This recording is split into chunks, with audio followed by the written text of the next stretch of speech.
Good evening, everyone. I'd like to call the East Cocalico Township Board of Supervisors meeting to order for Thursday, July 21.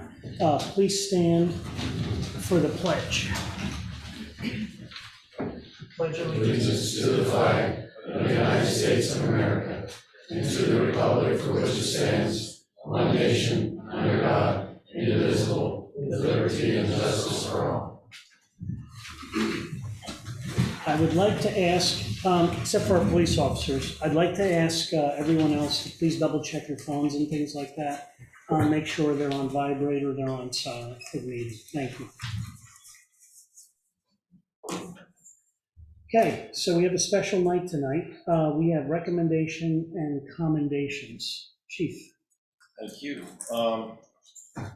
On June 15th, 2022, I received a phone call at home from Officer McCabe indicating that Officer Johnson most likely had the suspect that was put on to be on the lookout from Brecknock Township, Berks County, for a Turkey Hill robbery suspect for the robbery that just occurred. I received a letter a few days later, dated June 16th, from the Chief of Police of Brecknock Township, Berks County, indicating and thanking our department for their swift action and keen observations to bring that suspect into custody. So tonight, I have two letters of commendation, one for Officer Shane Johnson and one for Officer Keith McCabe, and I'm going to read them. This is the letter of commendation to Officer Shane Johnson. At 8 p.m. on June 15th, 2022, Brecknock Township Police Department, Berks County, provided a be on the lookout for an armed robbery suspect that robbed a Turkey Hill mini market in Brecknock Township. The suspect description, along with the vehicle description, matched a previous robbery suspect that recently committed 5 armed robberies in Lancaster, 11, and Berks counties. At 8:13 p.m., while on patrol, Officer Shane Johnson observed a vehicle which matched the description provided by the Brecknock Township Police Department. Officer Johnson conducted a traffic stop on the suspect vehicle as the driver pulled into the Turkey Hill Mini Market located on Denver Road, in East Cocalico Township. It was soon determined that this was in fact the suspect from the robbery in Berks County and the same suspect in the numerous other robberies of Turkey Hill markets. Officer Johnson's keen observation of the suspect and swift actions not only led to the ultimate arrest of the serial robbery suspect, but may very well have prevented another robbery from occurring. Officer Johnson's efforts have made East Cocalico Township and the surrounding communities a safer place. This letter of commendation is to Officer Keith McCabe.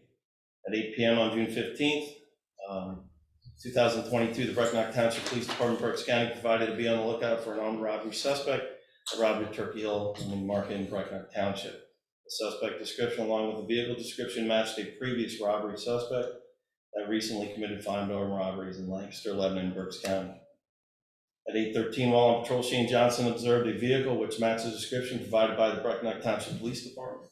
Officer Johnson conducted a traffic stop on the suspect vehicle as the driver pulled into the Turkey Hill market located on Denver Road in East Cocalico Township. Officer McCabe was the shift supervisor and responded to Officer Johnson's location, arriving within 2 minutes.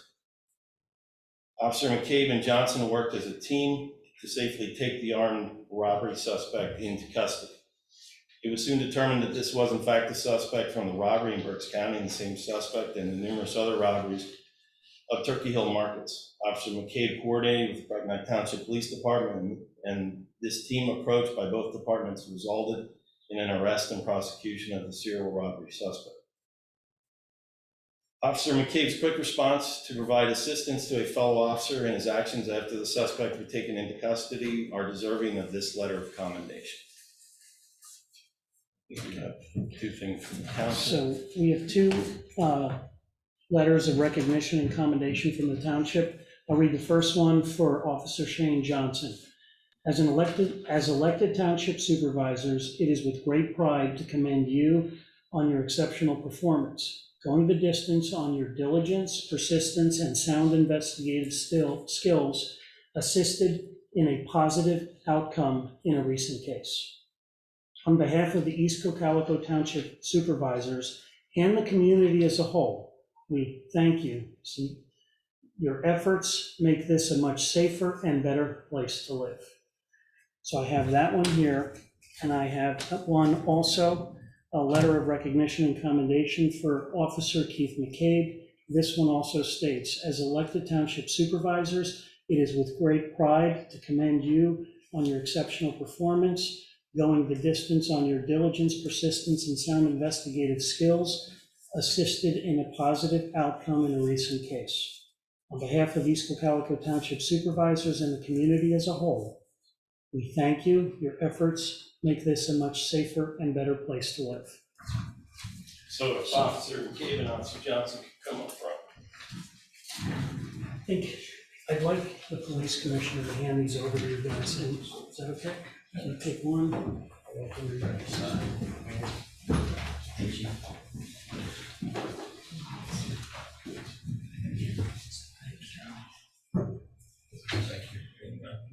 good. We can turn around for a quick picture.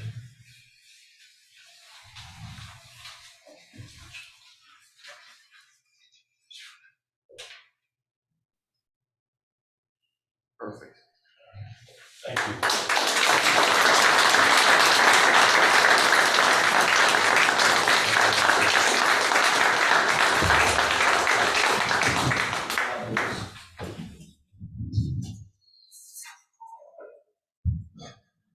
The next recognition we would like to make is to Officer Logan High. And there is a correction that needs to be made, which will be made on the township letter, and this is completely my fault. I thought the number of DUI arrests Officer High made was 18. It's actually 19 for the year 2021. His letter of commendation reads, Officer Logan High was named the DUI Top Gun for the year 2021, representing the East Cocalico Township Police Department by the Lancaster County DUI Association. Officer High's enforcement efforts led to the arrest of 19 individuals for driving under the influence of alcohol, drugs, or a combination of both. This was Officer High's second consecutive year being named the DUI Top Gun officer representing the East Cocalico Township Police Department. I, along with the entire police department, community, and township officials, wish to thank you for your continuous efforts to make the Cocalico community a safer place to live. Okay, I have a letter of recognition and commendation here, and it reads as follows. Dear Officer Logan High, as elected township supervisors, we are writing this letter to congratulate you on being selected to receive the 2022 Lancaster County DUI Top Gun Award for 19 DUI arrests in 2022. Congratulations, as you are honored with a plaque, the annual Lancaster County DUI Awareness Conference. Your dedicated service to East Cocalico Township Police Department and to the people of our community are recognized. Your efforts make this a much safer and better place to live, and for that, we thank you.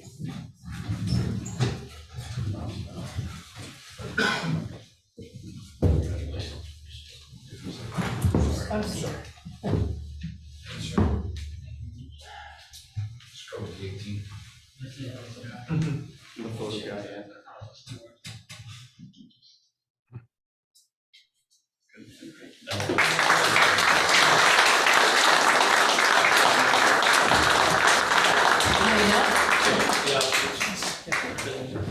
Before you gentlemen leave, I think they're all gentlemen in the back that came. I have something I'd like to read to you. I normally don't write anything down before I say it, but this was heartfelt and sincere, and I wanted to read it to you, and I want to make sure I got it right. With the current news and state of affairs within our country related to policing, police funding, and defunding, I felt it important during this recognition to express to you, your fellow officers, your support staff, as well as to our chief, my position. Our police department is critical our own police department is a critical required foundation of a community that is safe, secure, confident, proud, and well-positioned for continued growth with a bright outlook for the future. Speaking as both a supervisor and an independent homeowner, I am extremely proud of our police department and will remain a fervent supporter of continuing with and funding our own police department. I firmly and passionately believe there is no replacement whatsoever for our own department, and that any national or geographic specific cries for defunding are personally disturbing to me and resoundingly unacceptable. The conduct, professionalism, and performance of Officer Johnson, Officer McCabe, and Officer Hyde, as well as their fellow officers and support staff, provides me with great pride and comfort. I want to express my sincere appreciation, congratulations, and thanks to you three officers, as well as to your fellow officers, your support staff, and our chief for making East Cocalico Township Police Department an organization the community is proud of.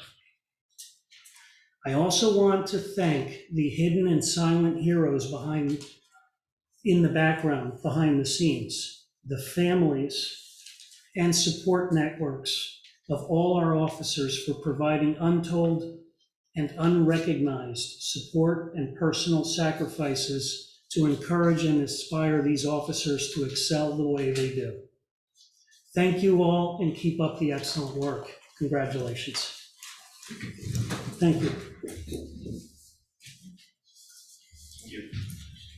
Did you say dismissed or?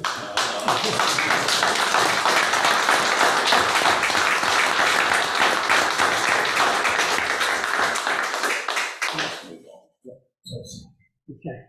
We're just gonna move on so you guys head out. Thanks, sir. Thank you. Thank you.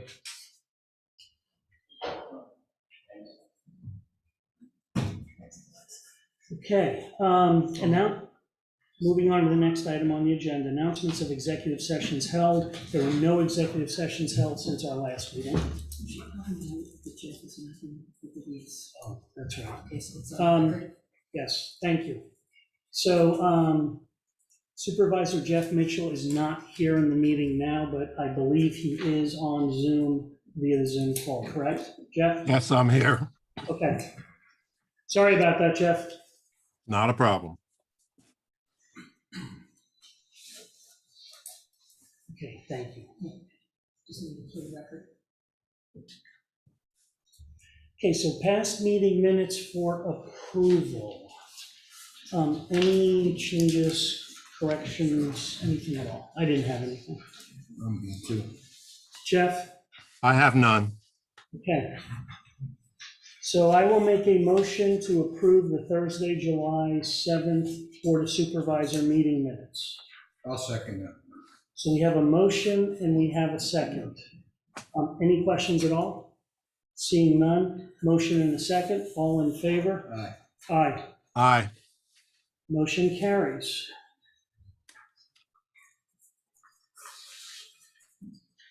Okay, action items, land planning and engineering, earth, turf, and wood. All right, so the only item on the agenda tonight is earth, turf, and wood, financial security reduction. I had issued a email, some pictures, and a spreadsheet this morning. Maybe at 11 o'clock, so I just got to add to the packets.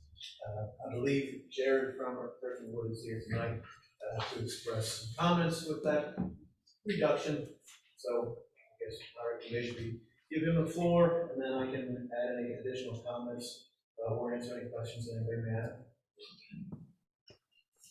I just had a couple questions or a couple bullet points in the report. Our letter of credit is to be renewed with the bank beginning of August.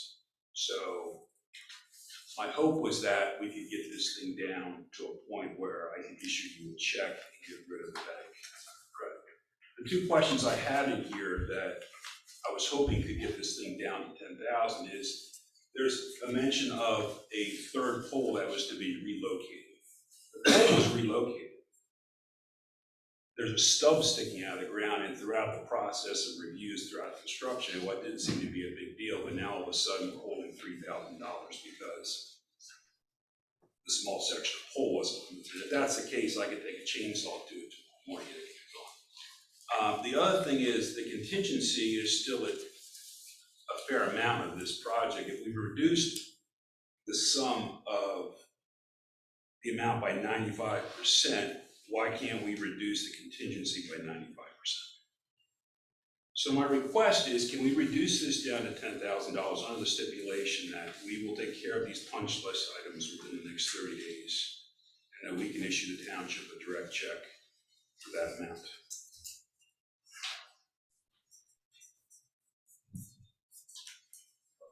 Here's a good question.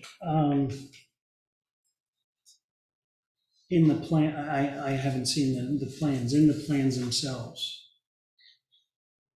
was that one of the stipulations and requirements that was in there? What exactly would be a stipulation?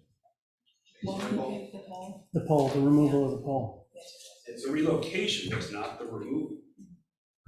Because are the pictures, I don't know, no, I don't think. That's the one there?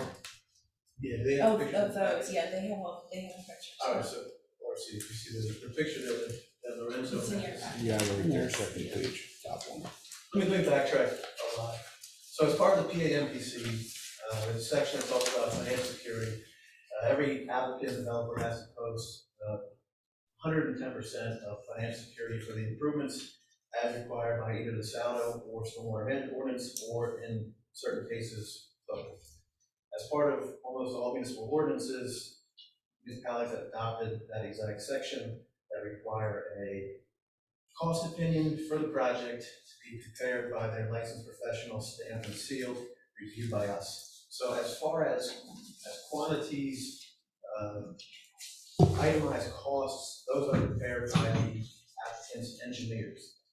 In this case, as part of the plan, there were 3 poles to be relocated. That's the exact term, is relocate.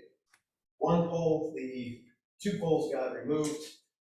1 pole is still sitting there, has no wires attached to it. And if you look at those pictures, you can see the 1 pole directly next to the other. It was my interpretation of relocation that the pole should be removed entirely from the township right away. Therefore, I held 1 of the 3 poles to be relocated, or recommended that the township would hold 1 of the 3 poles to be relocated in financial security. As far as the contingencies are part of all aspects of the project. Contingencies are for things that happen during construction, add-ons, unknowns, additional fees. So with the pictures that are before you in your packets, there really are 4 larger items that I felt to hold some contingencies for on behalf of the township to cover all parties.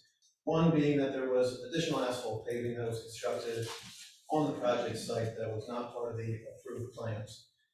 With that additional impervious area, I'm not sure that the design engineer is aware of that. That was not included on the as-built plans or within the post-construction stormwater management calculations that are submitted to us for review. So while my comments, first bullet point is kind of an unknown of what happens to that additional impervious, does it affect the elegant structure C1? Does that have to get modified? Does the ordinance have to get shifted? That requires additional attention, possibly additional efforts. Another item that I recommended we hold contingency for that is one of the bullet points in the email is with regards to the above ground basin. Essentially, there's supposed to be a 3-inch difference between the top grade and structure of the spillway, meaning that if the 2.5-inch orifice gets clogged or they get a large rain event, water goes through the top grade structure, which is essentially an inlet that's above grade, instead of going directly to the spillway. They are at, I will say, the same elevation. It's really 1/10 of an inch, so 0.1 of an inch. So that's a little bit concerning, considering that there's no opportunity, if the water gets that high, to have a continual release point through an outlet structure over top the spillway, go directly to PennDOT's right away. So that was one of the things I asked the design engineer to confirm with PennDOT, to make sure that they were acceptable of the conditions. Some other items I would have kept contingency for, recommended keeping contingency for, is some areas in the stockpile yard. There is some erosion in some areas that need to be stabilized, that are underneath the fence, that are in the pictures, that are right on the property lines. Some areas may have gone on the other property, we were unable to find the exact property stakes. And then finally, there is some areas within the stockpile area that need to be stabilized yet. There's still topsoil stockpile from construction that was shown as grass in the plans. So amongst really those four bigger things, those are some of the aspects that I recommend the township keep contingency for. I agree with Jared, there's 10,000 punch list items and essentially 10,000 in contingency. When you break apart those four items, I feel as though that's reasonable, so you get someone that would get in there to grade or excavate, seed, mat, straw, vegetate. I realize the owner's a landscape contractor. Really? I realize the owner's a landscape contractor, I understand that. Once again, I'm just asking for a reduction of 10,000 so we can sell this thing. Have you walked the site? Have you seen how above and beyond we've gone out there to beautify it? Go ahead and finish. So that's the reason for the contingent. That's very consistent with the other financial security reductions that we do. And, you can't have a line item for things that happen during construction. So that's what it's called in the contingencies to make them happen. I don't doubt that Jared will address those items. However, I think it's our job to make sure we have the township. If they're not addressed, there is financial security and funds the township could pull on for a financial security agreement that was signed by the owner about a year ago, and make those corrections to make sure that there is no hindrance and everything works for the approved plans. So I know that's quite a long-winded explanation, but that's the general gist.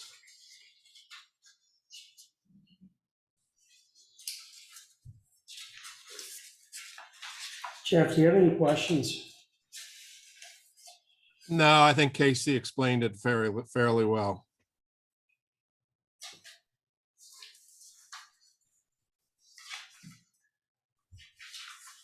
Okay, what's the wish of the board?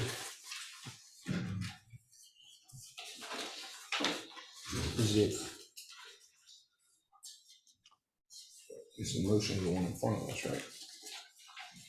Yes, the dollar figures in the motion, which I had wrote in once I had Casey's recommendation, are what Casey recommended. So that would be a reduction of $451,845, resulting in remaining financial security of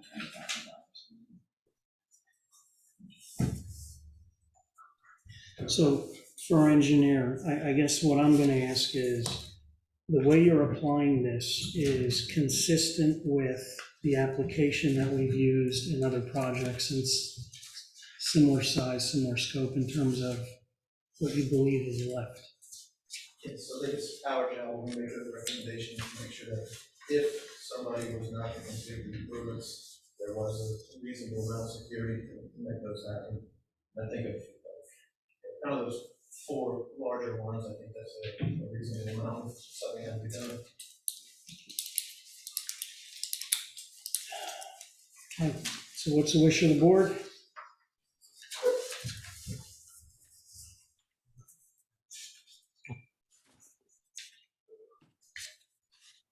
I'll make a motion to authorize a $451,845 reduction in the current financial security being held by the township for earth, turf, and wood, preliminary final land development, and lot add-on plan, resulting in the remaining financial security being reduced to $20,000.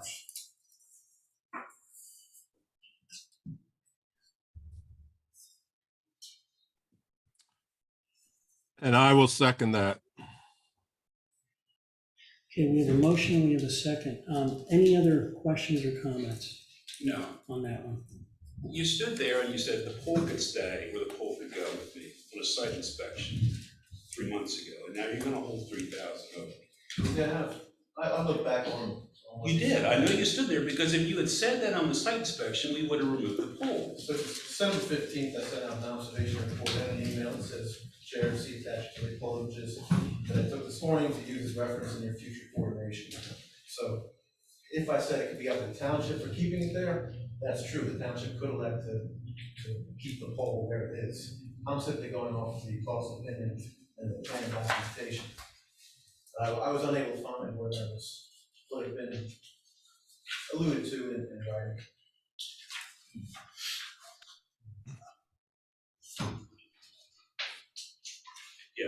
Don't ask me to do anything with the ditch. Okay? We went above and beyond out there with that building. We modified the building for the fire company. I've overplanted and I've overseeded that property, being one of the best properties in this township. I just asked for a little grace to remove 10,000 under the stipulation that we would go out there and make that site 100% in the next 30 days, so we could remove it. We can't even do that. If we do it for you, we're gonna have to do it for everyone that comes through the door and asks. We had them walk through the site. They gave me a verbal approval on what could and could not be done. Now we're back. I'm not sure what was said out on site, but I know what was said out on the site because I would have had the poll. Okay? Just have that for the record. thank you. Right. Any other questions or comments? Yes, sir. I just have a question. Who determines that dollar amount of, like, who determines it's $3,000 per poll? Who determines, where do those dollar amounts come from? So that all comes from the applicant's engineer. So every cost opinion done for every project is done by the applicant's engineer. It's stamped and sealed by for approval, or by them, and then we review it just to make sure it's consistent. So numbers like that, numbers of quantity on bulk excavation, that's two, seating, stabilization, that all comes from the applicant's design engineer and their consultant. So their engineer is saying it's $3,000 for that poll. They are saying it is $3,000 for a relocation of each of the three poles, yes. But the pole was already relocated. There was another. I'm sorry, just Dan Burton. from the meeting minutes, yes, thank you. Sorry, Dan Burton, just out of curiosity, so I know I'm looking at a township that has a hard enough time trying to get businesses in here. We want more businesses, instead of going to Effort Township or wherever the heck else they're going, but if we're looking at a pole that's already been relocated, why are we still charging $3,000 for that? I mean, that's just. That's why I asked, because Right. it's relocated and you have. It's already to slow it down, relocated. So it's like, where's that money? I'm just trying to figure out how. It is earth, turf, and wood. I'm sure you could pull that pole out in 10 minutes. So I don't know where I we're think $3,000. the poll, Casey, correct me if I'm incorrect, that the poll that remains is in the right of way. Yes. Yeah, I think you could show Yeah. you showed a picture maybe. Pass that sheet, if you don't mind. The poll that's there is currently sitting in the right of way. Casey, if I may ask, the reason for the pole relocation was to get them out of the right of way, is that right?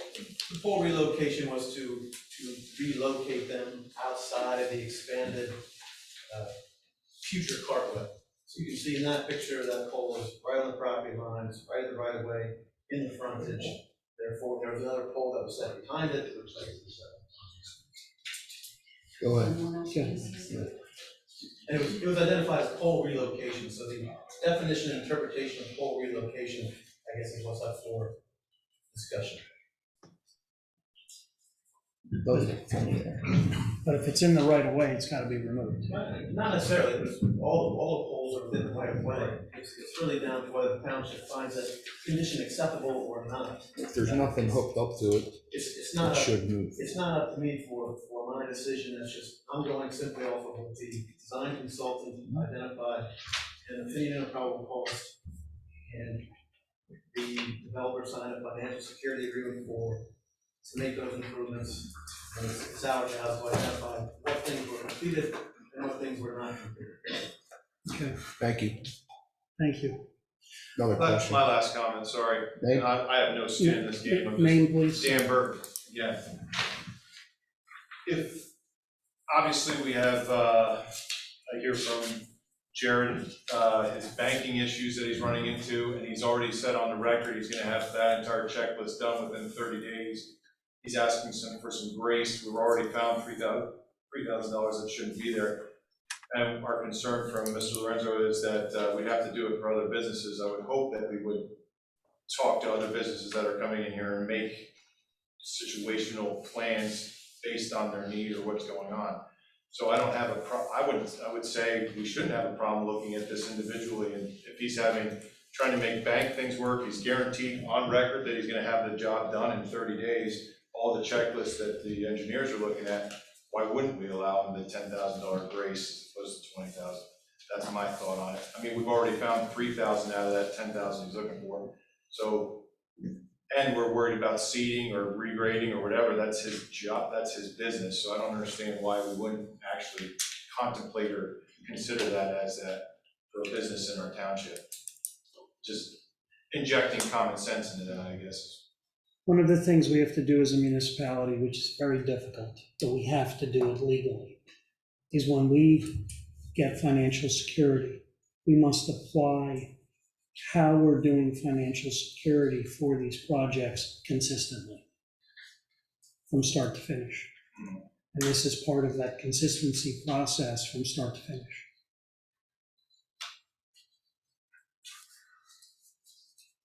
So, all right, we have a motion and we have a second. All in favor? Aye. Aye. Aye.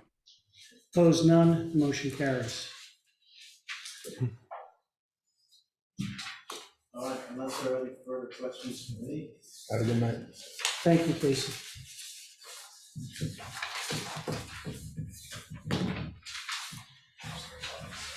Okay, department reports, Chief. So before Officer Luongo, Corporal Luongo makes his presentation, reference to the K-9 unit, I just would like to remind everyone that August 2nd is National Night Out at the Reamstown Park. I think it's at 6:30. I think that's the time. It slipped my mind, but August 2nd, please come out to the Reamstown Park. We have lots of things planned and support the community. So I just want to remind everyone of that, and that's all I have tonight. Keep it short and sweet, so there's time for the presentation. Okay. Any questions for Chief real quick on that? Okay, thank you. Floor is yours. All right, I am Corporal Luongo. I've been with the department for 9 years. I put together a proposal. Those are just paper copies of what's going to be up on the board. It's okay with everybody. I'm going to do it from back here so I can take notes if anybody has questions. Like I said, I put together a proposal for adding a K-9 unit to the department.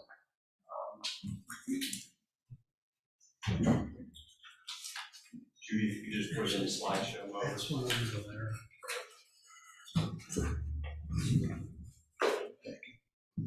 Excellent. We can handle that. I'll just let you know when you can click to the next slide. With me tonight, I have Detective Benaloso. He came up from the Carolinas. He was actually a K-9 officer for 5 years down there. Wealth of knowledge. I figured he'd be a great asset to have here at the meeting in case anybody else has questions. You go to the next slide. So as police officers, we're given many tools that we use to keep this community safe. The proposed K-9 unit would be another valuable tool to assist us in effectively carrying out our duties. In this proposal, I hope to shed light on both the advantages and challenges of a K-9 program. Through careful planning and dedication, I feel we can work together as a community to make this idea come to fruition. Next slide, please. So from my research that I've done, I spoke with several K-9 handlers in the area, done a lot of research. I see 3 main challenges to starting a K-9 unit. So obviously money, funding is one of the biggest. Scheduling is another thing that we need to consider, and of course, liability with the dog. Next slide, please. We'll start out with funding. So Lidditz PD started a K-9 unit the same way that I propose we start ours. It's donation driven. They did some fundraising. They sold caps, t-shirts, and patches to the general public, raised some money with that. They raised $90,000, just shy of $90,000. And Officer Burke, I spoke with him, and I spoke with Sergeant Hahn over there. They said the majority of the money came from private donations. I had mentioned, we have a great base of big businesses in our jurisdiction. I don't feel we would have any issues raising money. And he said, yeah, that's great. But surprisingly enough, private donations from citizens is how they raise most of that money. In reference to the businesses, we could start a 501c3 nonprofit organization, which big businesses could donate to, and they can actually use those donations as a tax write-off. So that's a benefit for big businesses if they wanted to donate. Next slide, please. So we'll start with the cost breakdown. So through Iron Rose Canine, which is in Boiling Springs, PA, it's about an hour and 10 minutes west of here. It's on the other side of Harrisburg, just southwest of Harrisburg, actually. Their fee to attain a dog and to train a handler through a 5-week program is $15,000. Sometimes the program does get extended to 6 weeks if there are issues with the dog and the handler, they just want to make sure that they're ready for the street. So they put in that extra week there, no extra cost. With that $15,000, like I said, you get the dog, you get the training, and you also get the supplies needed to deploy the dog. Various leashes, harnesses, the toys they use for positive reinforcement with the dog. I think you get some bowls and a bite sleeve, stuff like that. The biggest nut to crack, 3/4 of the budget, would be the vehicle. Vehicles, I mean, right now prices are crazy, anywhere from $35,000 to $40,000, and then the upfitting for the kennel and the stuff, you know, to run the dog out of the vehicle is another $20,000. So you're looking at $55,000 to $60,000 for that. With the proposal that I gave you guys, there is some paperwork from Satina. They're a big company that does a lot of police equipment. There is a breakdown of some of the costs for the transport unit and some other stuff in there. So some photos so you can see what it would look like. In addition to the vehicle and the initial training with the dog, you need to maintain that training. If you don't keep up with that training, the dog will regress. He will lose some of its skills. Obviously, we don't want that. So 2 times a month you have a full day of training. That adds up to about $1,200 yearly. In addition to that, there are various expenses to feed the dog. According to Officer Burke, he says $700 to $800 a year. There's a association that issues the certification for a dog and their handler. It's $45 a year for their membership, just to make sure that the dog and handler are certified. And then your various fuel costs, vehicle maintenance, vehicle insurance, all the same stuff that we do with our vehicles now. The other big nut is veterinary expenses. So I reached out, next slide please. I reached out to Adamstown Vet, trying to keep things local. I spoke with, I believe she's the manager over there, Candace Salita, very nice. She was very informative. I explained to her what we were looking at doing, and she said she would look into it. She put a bunch of information together for me. She spoke with Dr. John O'Neill, the owner, and then she actually made some phone calls to some various companies that they deal with, and those companies said that they would issue the vaccines and the medications that the dog needs free of charge. In addition to that, they would give us a 25% discount on any additional services. Another question I had for Candace was emergency situations, where do we take the dog? She gave me a few different names of places. Pets Emergency was one that Officer Burke had used in the past. He spoke highly of them. They also issue a 30% discount on all their services. Next slide, please. Another consideration is the scheduling. With the additional training and things like that, there's overtime. So we'd have to get creative with the schedule and come up with a way to mediate that overtime so there would be no additional cost. That's just something that the chief and the handler would have to work out, and I think it could be easily handled. One of the biggest things with the scheduling is there's a mandate, I believe it's a federal mandate, that it's the Fair Labor Standards Act. It basically states that because the dog goes home with the handler, they need to be compensated for at-home care, and it amounts to 30 minutes a day. So you have that extra time that would be overtime unless it's eliminated in the schedule. So that's something to consider. And of course, we would come up with an advantageous schedule to benefit the whole department, so the dog is, out as much as possible. Next slide, please. So liability is another thing to think about. I spoke with Sergeant Hahn about this because I was curious what it would cost to add a dog to the insurance policy. He said that it was in the neighborhood of adding a new officer. Would be about the same cost. And then obviously liability, it's a dog, there's always a risk that it is gonna bite somebody it shouldn't bite. But I feel through appropriate policies and dedication to training, we can minimize that risk. And in addition to that, you know, any new risk that we would gain through a canine program, I feel is outweighed by the enhanced officer safety that we gain from having a dog. That dog's gonna go into high-risk situations that an officer then doesn't have to go into. Next slide, please. So this is the good part, the advantages to a canine. So this is the one everybody thinks about, suspect apprehension. Some things that I really didn't think about prior to doing all my research was the tracking of missing and endangered persons. This dog would be a dual-purpose narcotics and patrol dog, which is the suspect apprehension. But in addition to that training, the dog would receive tracking training. The increased officer safety, we could use it for building searches, drug interdiction, and public relations, and we'll get into those in the next slides. So suspect apprehension. So the canine breeds that are used, there are three main ones: Belgian Malinois, German Shepherds, and Dutch Shepherds. Those breeds' sense of smell is up to 100,000 times that of a human. They can hear 4 to 5 times better than humans. They can see 5 times better than humans in the dark, and they can read speed of up to 30 miles an hour. Put that all together, they're way better equipped to track down criminals, you know, than any human. And that, you know, would all add up to decreased risks of officer injuries. If the dog's chasing them and apprehends them, gets them at bay, we're not doing it. Next slide, please. So, like I said, the dog will be trained in tracking as well. We could use a dog if there's missing elderly, dementia patients, individuals with mental disabilities, children with autism, you know, missing children.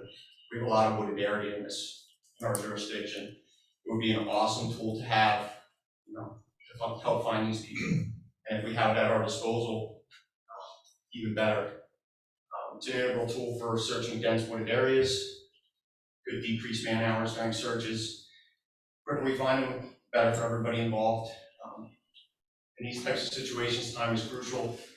The ECTV K9 unit will be one of 2. There's only one more K9 unit, and that is Lidditz Borough, in the entire northeast sector of Lancaster. This addition will be beneficial to not only our community, but the community surrounding us as well. You know, we border Berks County, we border Ephrata and other jurisdictions, and if they needed our help, we would absolutely, you know, send a dog out to help. Next slide, please.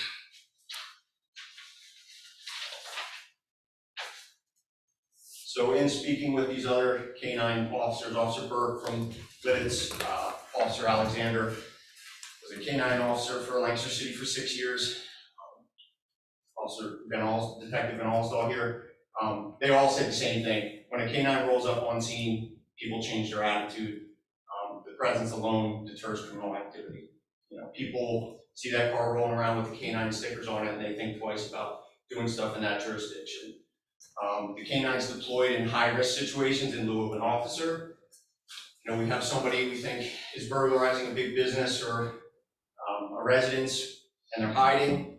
You can send a dog in instead of us going in. You know, who knows what they're in there waiting with. It's a dangerous situation. The dog could easily handle it. They're going to find them a lot quicker than we would anyway. There's reduced risk of escalation of physical violence and reduced risk of constitutional rights violations during searches. So when you make a traffic stop, think something's hinky, there are so many situations with new case law where, new legislation, I should say, where our hands are kind of tied. There's not much else we can do. If we have a canine and we think there's something, you know, weird with the car or the person, they're nervous, whatever, you can walk the dog around the car. If they alert, smell narcotics, and we can search the vehicle. Next slide, please.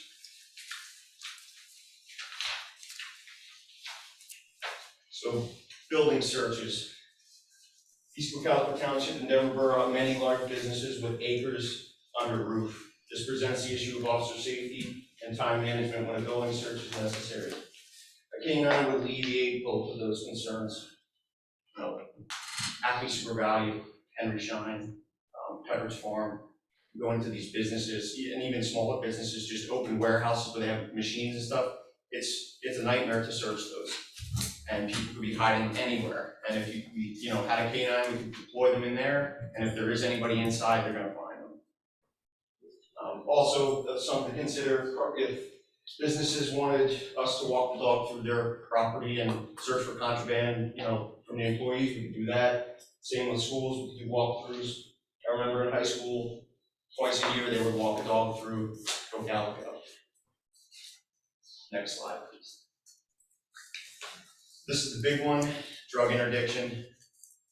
Our township is located, it's the midpoint between Reading and Lancaster. We have a turnpike exit. Drugs absolutely come through here, no doubt about it. And I'm gonna show you in the next few slides. Like I said before, new legislation has made searching vehicles more difficult, time-consuming for officers. So these photos that you're about to see, it's all stuff that was taken off the streets in East Cocalico and Denver Borough. This one, stolen firearm, it's a little Derringer. Some cash, those 2 baggies there are methamphetamine. It's about 60 grams of meth, it's a lot of meth. Several bundles of heroin, needles. This guy was a dealer, it's a scale, obviously. Next slide, please. Those, just to give you a little bit of scale, that's the methamphetamine. This one, stolen firearm. This guy was also dealing in our jurisdiction. Credit cards that didn't belong to him, little crack pipe. I think there was some meth in that blue bag. I think it's Suboxone. Next slide. Some marijuana, some synthetic marijuana, a couple bundles of heroin. Next slide. In the container on the left is methamphetamine.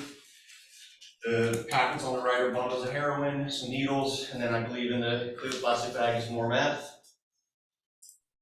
Next slide. Fully loaded AK-47. I'm sure you guys are seeing a pattern here with drugs. It's usually guns. More methamphetamine.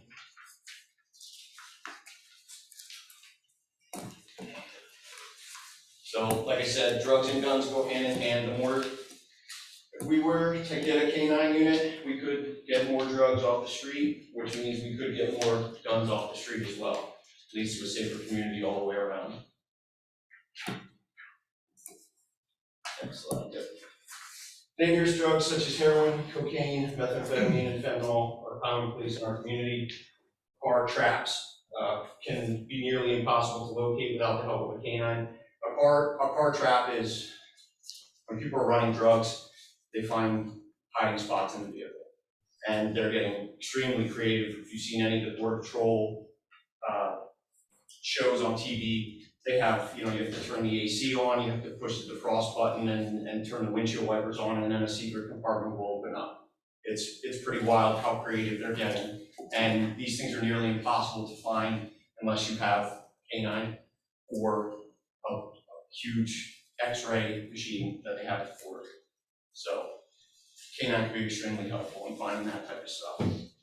And if we're finding all of the stuff that you just saw within our jurisdiction, how much are we missing? Sometimes we're stumbling upon this stuff and we find a lot of meth or a lot of heroin. If we can get a K-9 and actively pursue this stuff, send our officers to drug interdiction courses and use the K-9, I feel we can get a lot more stuff off the streets. Next slide. These photos are not from our department. It's just examples of hiding spots, where they stash the drugs. Got one on the top left. Pull the whole fascia back, they can put whatever in there, and then it looks like it was never even touched when they put it back. So it's very easy to miss. Next slide. This one was actually our department. It's a shift knob in the vehicle, and unscrew it, hiding spot inside. you would never know it was even, stuff was even in there. Next slide. The last thing is the public relations aspect. This was the other big thing that all the K-9 officers raved about. They said it is the most excellent public relations tool. Everybody loves dogs. It's just a great way to create positive interactions with the community. Could attend social events, National Night Out would be perfect, have the dog there.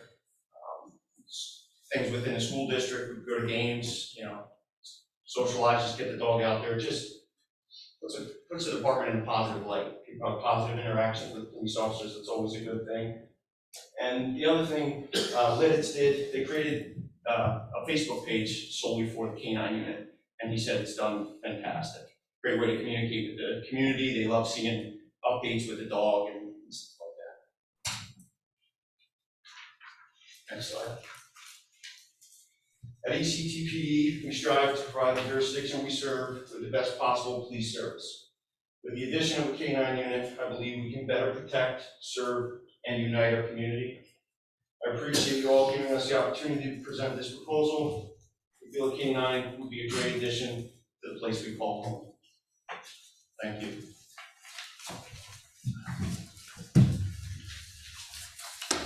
Let me start by saying thank you for putting together such a nice detailed presentation. There's a lot of information here. I have some initial questions, okay? Just as I'm processing this through. I wrote them down while you were talking because I didn't want to interrupt you, because I know what happens when you get interrupted, you lose your train of thought, exactly. So the first one is, more or less, when a K-9 gets put into service, what's the career time of a K-9? The camera right here. More or less. Typically, it depends on the breed. And they're usually about 8 years is where most departments like to keep their dogs. It also depends on the dog and the health wise of the dog. So typically you'll get about 8 years out of a K-9, depending on if they start developing hip problems or any type of other health problems, it may be shortened, but typically it's about 8 years. Okay, and then they officially retire them at that point? Yes, sir. Okay, so how does that work? Does that go, and that's kind of, pardon me if I don't have the correct vocabulary, not knowing anything about the K-9 units, okay? But does that go with the dog goes with the handler at that point? So there's one officer that's 100% responsible for the K-9, right? Yes, the way that the North Charleston Police Department was, and I'm speaking specifically on their stuff, the K-9 is retired and they go to live with the handler. Usually they have to transfer ownership, so it's usually the purchase price of $1 comes out of our paycheck. It goes to the city, and then we essentially buy the dog from the city, and then we're responsible for that dog. Okay. Recent city ordinances down there are now providing financial assistance to the officer after the retirement of that K-9. That's something to be visited at a later date and time with our agency, our township. Okay, so that leads me to my next question. And I apologize to everyone, I just got these rolling through my head. I figured I'd go first. So that leads me to my next question then. There will be one officer assigned to the K-9, right? So the K-9 can't rotate between officers, is that correct? The way that K-9s work is they have to develop a bond with their handler. That way, when that dog is on scene, he's only listening to one person. That bond is developed through the K-9 living with the handler and the training over the years. So it would be one dog, one handler. Okay. One car as well. That car needs to go home every day with the K-9 and the officer as well. Okay. So then it creates some challenges for you guys then in terms of if there's Officer A, who's the handler. Officer A is off duty, but you really need him at a scene, right? how does that, well, then I guess Officer A comes in. And that's something to be worked out with, within the department, on-call schedule, Right, that's an internal logistics thing you guys have to handle on your end. Also, get with, involved. with that is if the officer would be on vacation or the officer would be sick, it doesn't prevent us from calling another department. Whether it's the sheriff's department or the city, or, the officer will ask the dispatcher, are there any K-9 units on at this time? And, if ours isn't available, we would not, that would not prevent us from asking for littets if their dog is on scene. Obviously, or on duty, I'm sorry.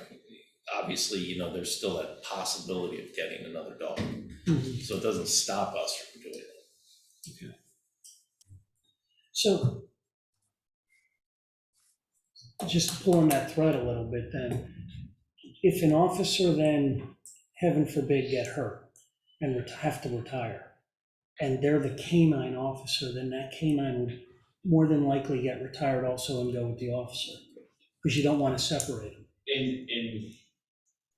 In that scenario, the dog can be picked up by another person and trained, as long as they build that bond again, where if you remove it from, horribly, if you take it from the first handler who has to medic out or gets hurt, then give it to another person, they can work a dog. The dog that I took I was his second handler.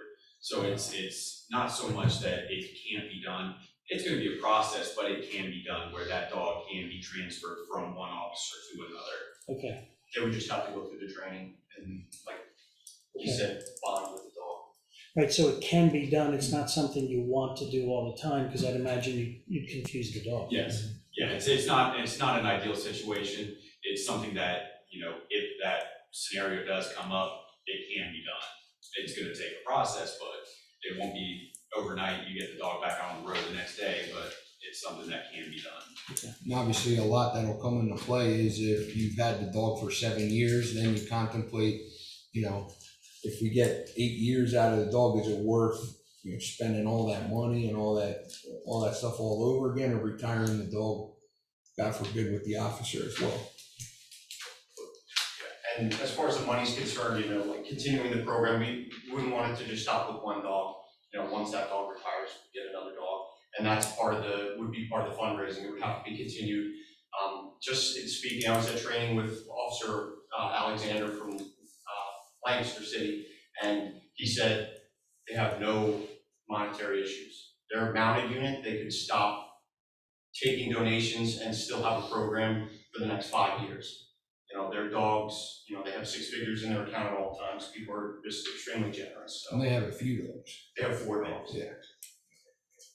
So And that's the way it was at the county with the Berks County Sheriff's Office K-9s. They always had fundraisers and were always fully funded. So, off the top of my head, another question then, so I didn't see in here facilities, right? Is that, of course, you gotta upfit the vehicles, yes. of course, but is there any changes you might need or that you saw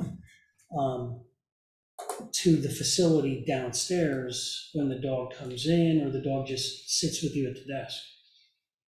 Yeah, our dogs, we didn't have a specialized facility for our canines. If we had to bring them inside the building, they would come in the building with us. Okay. There's nothing special other than, access to clean water, which we have, that they're going to need in addition to our facility. He'll be stuck to his hip, his right side at all times. On the left side. Left side. They're trained on the left side. For Corporal Longo, did Lidditz happen to mention, how long did it take them to raise that? I mean, more, did they I know happen to the mention that? The whole process was about a year. I'm not sure throughout that year when he actually started fundraising. I have their proposal, so I can definitely find that answer out. So more or less, it was about a year lead time Yes. from when they started thinking it through until they actually executed and had the K-9 unit up Yes. and running. More recent, just saw on the news this past week, about 5 or 6 days ago, I don't know if you have any friendships over with Manheim Township. They added 2 dogs to their force as well. I wrote it down because I knew this presentation was coming. And they actually got a Belgian Maltese and a Dutch Shepherd. Yeah, they're an absolute asset, that's for sure. They got 2. Jeff, do you have any questions? Because I know you had met with the chief. Yeah, Chief Kepley and I had talked about this. I wanted some overview on, I guess, some of the financials. You know, I guess first impression, I can see all the positives for the force and all, but, you know, I think we need to be realistic and look at what the true costs to the township are going to be. One of the concerns I had was I had heard a rumor that Spring Township had ended their K-9 program, and I believe the chief was going to look into that for me and everybody else. Do you have any information on that, Chief? Or I do. I met with 2 detectives from Spring Township, I think it was last week, and their K-9, the dogs retired. One retired after 8 years, the other one after 9 years. And speaking, the last thing I want to do is speak for another chief. I don't mean to do that in any way, but somewhat informally, one of the detectives spoke to the new chief down in Spring Township and, you know, asked if that's something that could possibly be in the future. And I'll say his response was that he didn't feel the chief shut that down.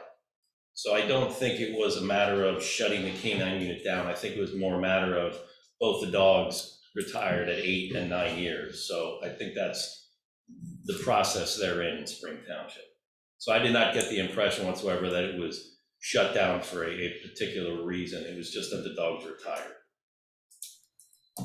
so there's a chance that they were just waiting to replace them with another dog. That was my understanding. Again, I don't want to spread any rumors or get anybody in trouble or speak for another chief in another department by all means, but the detective did not get the impression that it was completely over and done with and it would never come back. Okay.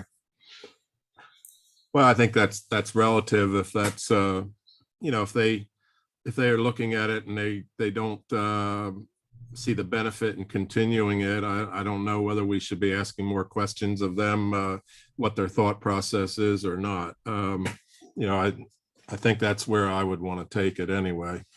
But moving on, Officer Luongo, you know, in your normal 40-hour work week, how much time do you think is taken off of your normal weekly routine for caring for the dog or being taken away for dog purposes, I guess? You're saying on duty? On duty, yes. I would say it's minimal. Most of the stuff would be handled at home. I mean, Officer Van also actually was a handler. Maybe he could shed a little bit more insight on that. So on our shift, it was an 8-hour shift. I mean, we'd have to let the dog go to the bathroom. We'd take him out, throw the calm with him, just in slow times. I mean, it's something that you work into your shift. He's all right. He's got to go to the bathroom. I got to take him out, but you're still on duty. So if you're out with the dog and he's going to the bathroom, you hear a hot call go out, you wrangle him up, get him back in the kennel, and you go. So it's not something that being a canine handler will take away from an officer being on the street. The canine goes with you to every call, so they're sitting out in the car waiting for you to get back in if you're handling a domestic violence incident, or if you're taking a report call, you're working in an accident, they're there. So it's not that it's preventing you from being on duty and working as, you know, just a normal police officer. So it's not your sole focus is that dog, he's just there if you need them. So in a typical week, you won't see many hours at all that are taken away from your regular police routine. No, so it's you feed the dog before your shift and you feed them after the shift. So there's no there's no time that you have to dedicate to, all right, this is my 3 hours of canine time versus, 5 hours of being an actual police officer. It's just one and the same. You just work it out to working with the dog while you're on patrol. Now, there would be two days a month, it's 2 days, right? Yes. Where you would, I think Lancaster City handles that. Where the canine and the handler would go to Lancaster City and work that day with the dogs. And again, it was explained to me, and I've heard this before, that you always want to keep the dog up on its skills.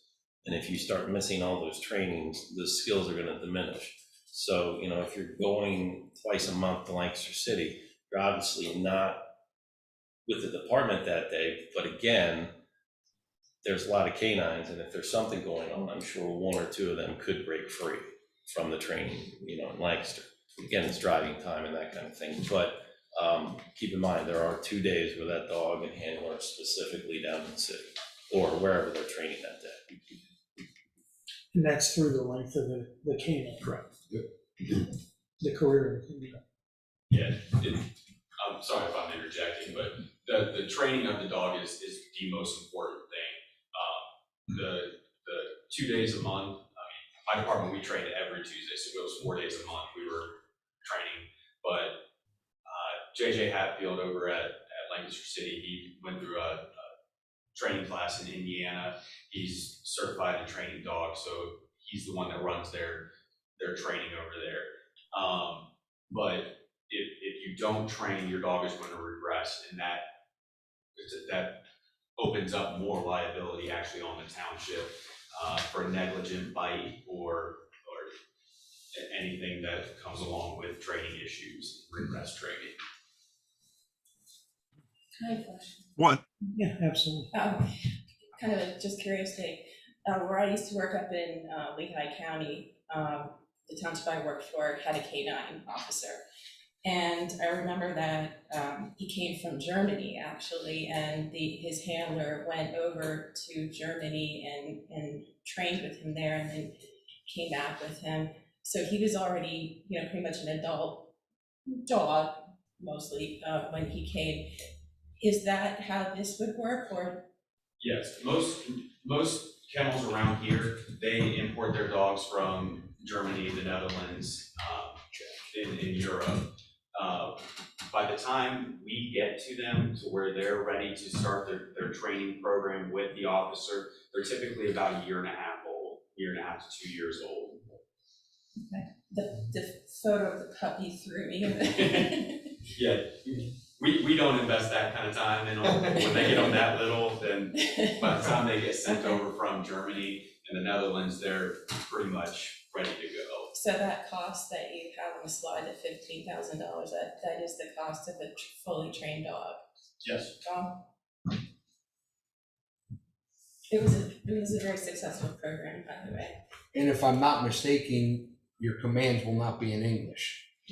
Right. No. I remember that. Yep. Yep. Mine were in Dutch. Correct. My dog spoke Dutch. I know because I had a family member with a canine. I think it's a great idea. I'd like to personally keep hearing more of it, whatever details the other gentlemen want to hear. Does the public have any questions? Yes, sir. Amber, what's the officer training time with that dog? Does that make sense? So when you first get the dog, when it comes over to 2.5 old, what's your training time for the dog and handler? How long is the officer? 5 to 6 weeks. So, okay, so the department will be down that officer for 5 to 6 weeks. I have a question. Nelson Elgin, the vehicle class, is this a new vehicle dedicated to canine? Yes. You don't retrofit something that's already in the fleet? It would be a new vehicle. It's kind of what I understood, thank you. And that was part of the plan for next year, we're getting new vehicles, so we would probably, I hope we get new vehicles next year, so I hope that we would be able to utilize one of those in RC said the money's coming. It's those magic trees I heard you say that earlier this evening. that I've referred to many times. Yes, sir. Doug Mack, You mentioned that, Corporal, that you're talking about starting this up, and you were hoping to start a 501c3. Maybe legal and the things could help us here. That doesn't just happen automatically. There's probably a year to get that going or something like that. No.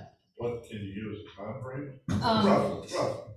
Roughly, you can, depending on how quickly your response is back from the government once you file your papers and stuff, you could probably do it within a couple months at the most. Okay. Yeah, the paperwork itself, it's a little time consuming, but it's not overwhelming. Okay. And more of it is the response time out of your hands. Out of your hands, but you can do it within a couple of months. Okay. It's not exceedingly expensive to do.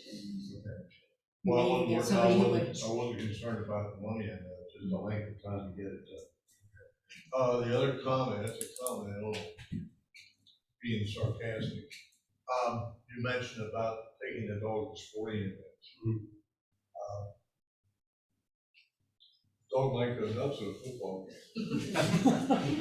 And I think that's all dependent on the dog, and I spoke with the head guy, his name's Mike over at Iron Rose, and they tailor fit a dog to you. They pick a dog that will meet your needs, so it's all something that we would deal with. And Supervisor Carrasco, to answer your question on the timeline as far as the fundraising, it looks like 6 months they raised that 90,000, if I'm reading this correct. Wow. So start to finish, they started the very beginning, August 2018, and by January of 2020, they had the dog in service. Wow. Okay, thank you. Yes, sir. Alan, try a comment. In other words, if the supervisors give you a go-ahead, we could have a canine next spring then? Roughly. Theoretically, yes. If the money's there, Yeah. Thank you. Thought I saw another hand go up. No. Okay, Jeff, any other questions for now? No, I think nothing else for now.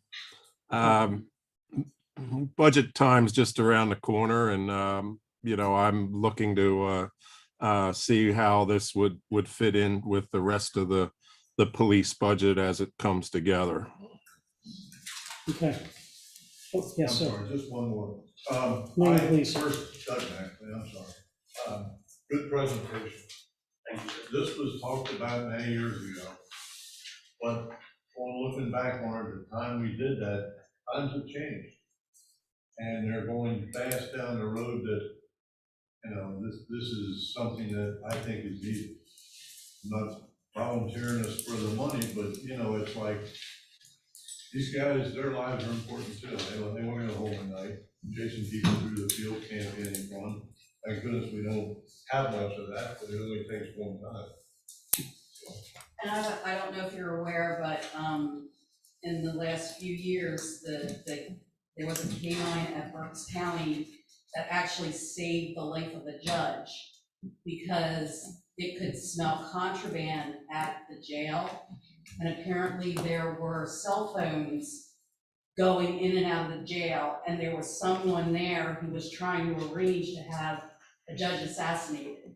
And because of that dog finding those cell phones, they were able to stop that plot from happening. Wow. They're amazing. They're amazing what they can do. Well, I think it's a great idea.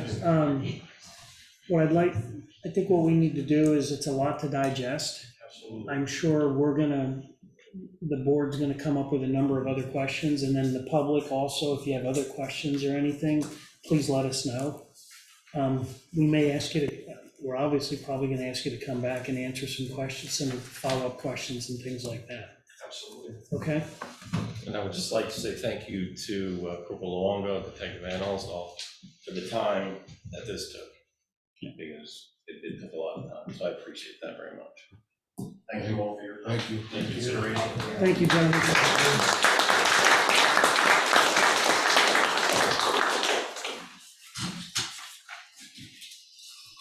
Okay, what do we have? Sharon, community development. I got a report back from John Schick, if you recall, a couple of meetings ago, we were looking to find out whether Ephrata Township had agreed to participate in funding the traffic signal plan to add the emergency vehicle preemption capabilities and the new retro-reflective back plates. So John did get a response from Steve that they had approved that, and all of the documents have been signed by all parties, including Ephrata Township, and he has made the submission to PennDOT for that to happen. So I know he'll continue to follow up on that. Okay, great. As you know, Technicon took over building and zoning code services for us as of July 5th. The transition is going well, especially considering how much activity we have going on here. We're very busy with new projects and new permit applications coming in the door. Our engineers tell me they haven't seen anything like that since they've been here. So we do have plenty of businesses who are interested in coming here. And in fact, one of the developers who's doing one of the warehouse distribution facilities out opposite the Acme on, let's see, that would be South Muddy Creek Road, is actually called me this week to talk about doing another project in the township. So stay tuned more on that. And he's actually worked, Penn Township did a project there where I previously worked and where Becker works. So he's fully experienced in that process, so that's great. So considering all those projects and applications, I'm pleased with the service that they're providing. They're really, doing a great job of getting themselves up to speed with us, and I think we have all the internal transitional things in place to make sure people know who to talk to and where to go and so forth for questions. So they've been great so far. And then finally, I wanted to wrap up the topic of the right to know request that was submitted by Gable, Cradle, and Hess in late May. I provided the responsive records to their office, and about 1,500 pages worth, and I would say that I'm estimating that total, I spent approximately 80 hours total on handling this request, because there's so much there to research, and the scope of the right to know request was so broad. That's all I have. Thank you, Sharon. Thank you. Okay, Financial Administrator, Judy. Yes, I have quite a bit to go over tonight. So I have the motions ready for the cash transfers that we've been talking about the last couple of meetings, but we do have some changes to make to what we initially talked about. And the reason is because we have been talking with Ephrata National Bank. I mentioned at the last meeting that Univest increased our rates from 0.25% to 0.45%, and that's why we wanted to do these transfers. Ephrata has come and said that they're willing to negotiate rates with us. They were actually meeting today in their committee to decide what those rates should be. So at this point, I'm taking the motion for the transfer from the general fund from Ephrata National Bank to Univest off the table, to see what Ephrata comes back with as a rate, or what actually they want to restructure our whole relationship. Right now we have a governmental relationship with them, and they're talking about switching it to a cash management relationship, simply because of the dollar amount of the deposits that we have in the banks right now. So that might be advantageous, because not only will it give us higher rates, it'll give us lower fees. Right, and just to give the public an idea, that was just those funds in that account alone was $1,475,000, right? Which, From what I which remember. account are you talking That we about? were gonna transfer. That we were gonna transfer. Yes, correct. That Yeah. was gonna be that transfer. Yeah. So, in order to take advantage of that as quickly as possible, I'm proposing a motion that Jeff and I would be allowed to work together to, approve this new relationship and get the ball rolling before the next board meeting, because like I said before, we're essentially losing about $500 in interest, every time we hold up, every meeting that passes. I'd like, if they come back with good rates, I would like to get everything set up so we could start earning a higher interest rate before the next meeting. Okay, so that would be, of course, that's contingent upon those rates being higher than they were that we received from Univest. That is correct. Well, yeah, it's actually higher than what Effort National Bank is paying us, Right. which right now is 0.02%. The lowest rate that they have offered us is 0.25%, and that's without changing any of our bank accounts, without changing any account numbers, without having to re-sign resolutions or signature cards or anything like that. Okay. One other detail I think that's relevant here, you did a good job, Judy, of summarizing that, but currently every dollar we have in the Ephrata bank, we are getting a 0.020. Is that correct, Judy? That is correct, yes. So they are offering every dollar that we have there, increasing it to a 0.25, which will be basically a 12 times increase over where we currently are. They were talking about today, in their internal meeting about raising it perhaps to 0.35, 0.45. They weren't sure. They wouldn't commit to us prior to this meeting. But any way you look at it, every dollar we have there with that kind of increase is going to be significant, a whole lot more than just 1.5 million. The dollar figure currently at Ephrata Bank, I guess, Judy, is somewhere in the neighborhood of 4.4, was that? I believe, yes. Yes, we currently have about 4.4 million at Ephrata and 3.8 million at Univest.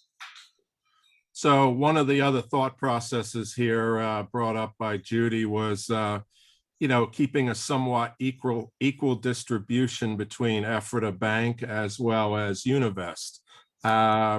With us expecting more ARPA funds any day now, if they're deposited with Univest, that would probably even up the dollar figures somewhat closely between the two accounts. So our exposure would be similar in both institutions. So. Okay. So what do you need then? You would need a motion? So the first motion, I do have other motions because we still need to do the cash transfers to pay back the general fund from other funds for money it's fronted. If you would entertain a motion to permit the treasurer and the financial administrator to work with both Univest Bank and Trust and Ephrata National Bank to make money transfers and open bank accounts in order to maximize interest earned by the township on its bank deposits. The treasurer and financial administrator will only act if the interest rates offered are above 0.25%. Okay, so do we have a motion? I'll make that motion. And I will second that. Okay, we have a motion and a second. Any questions? Seeing none, we have a motion and a second. All in favor? Aye. Aye. Aye. Opposed, none. Motion carries. And we're expecting some action here in the next 2 weeks, so there should be a report back to the board at the next meeting where we're at with this. Okay. Yes. Okay, now for the housekeeping items. The first motion I'm asking for is to transfer the money that is in the police retirement checking account at Ephrata to the police retirement money market account at Univest. What that will do, it will close the Ephrata National Bank account. It will put, this is actually one pot of money at two separate banks. I'm just trying to get the money all in one bank. It eliminates a bank reconciliation for me. It saves me time. No transactions are going through this bank account except for interest every month. So it really doesn't make sense to have two bank accounts. I'm just trying to combine them into one. And right now that balance is $11,019.48.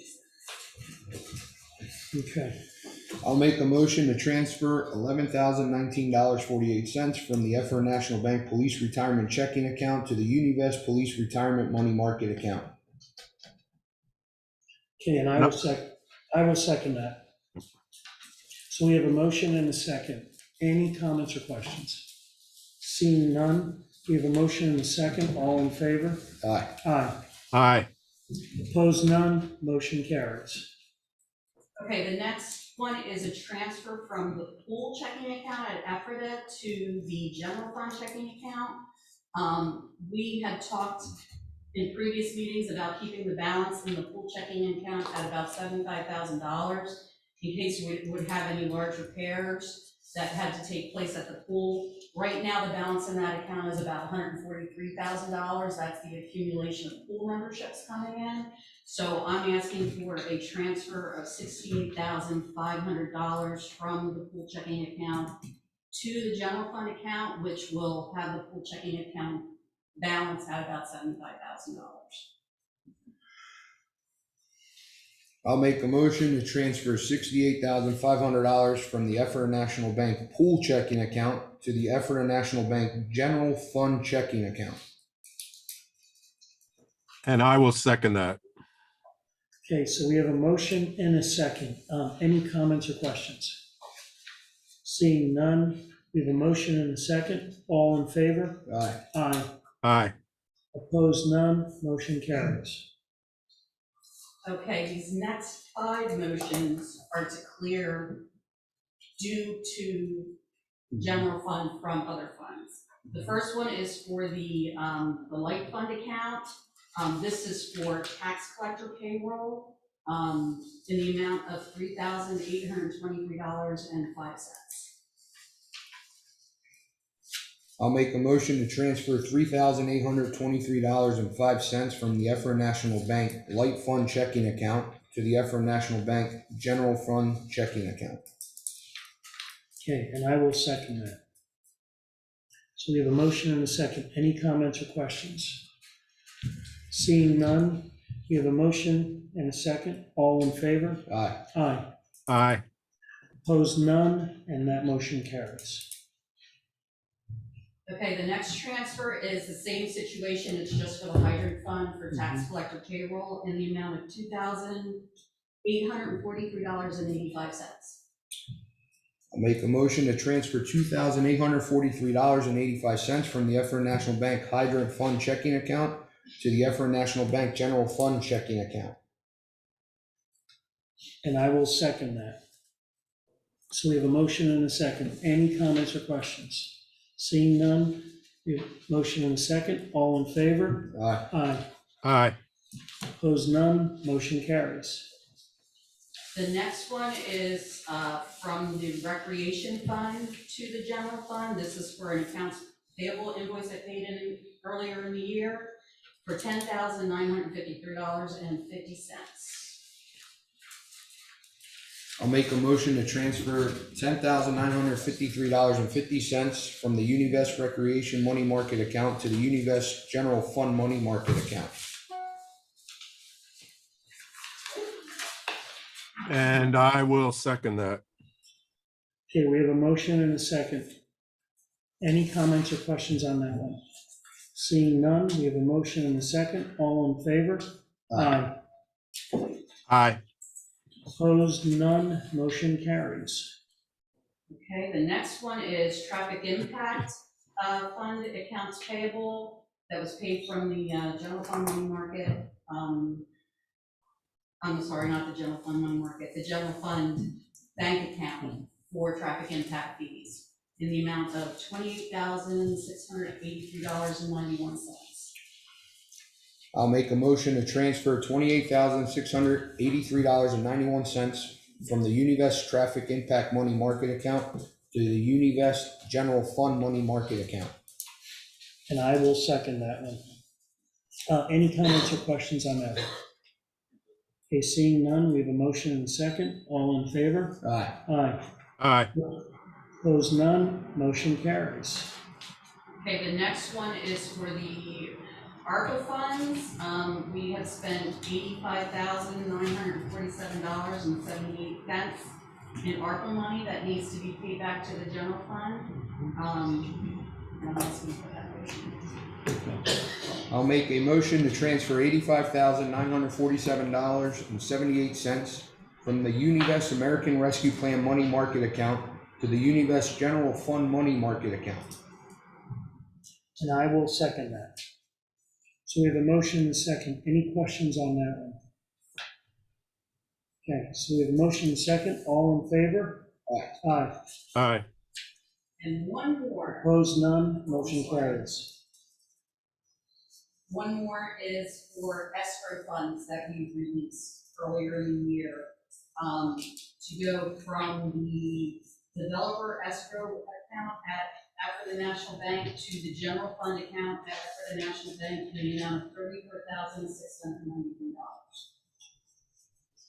I'll make a motion to transfer $34,693 from the Effort National Bank Developer Escrow Checking Account to the Effort National Bank General Fund Checking Accounts. Okay, I will second that. Any comments on questions on that one? Seeing none, we have a motion and a second. All in favor? Aye. Aye. Aye. Opposed, none, and that motion carries. I think that was all of those, right? That was the last one. The next item of business is a resolution. We passed the resolution in the last meeting to add budget to the ARPA funds. The one that we struck off was the one for the traffic preemption devices, because we had that money that was being paid by Africa Township. So we have done the research, we know how much we're getting, and I'm asking for a budget adjustment to spend the amount of, here it is. We're going to increase the expense in the traffic preemption device account to $28,450. The original amount was $37,300, but we'll receive reimbursement from EFRDA for $8,850.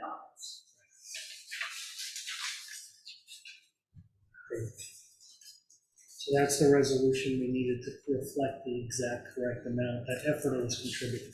Correct. Yeah. Okay.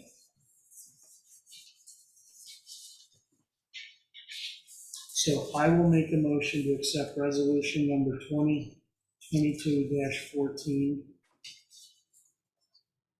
for the increased expense of the traffic preemption devices. I'll second that. Okay, so we have a motion, we have a second. Any comments or questions on that? Okay, seeing none, we have a motion, we have a second. All in favor? Aye. Aye.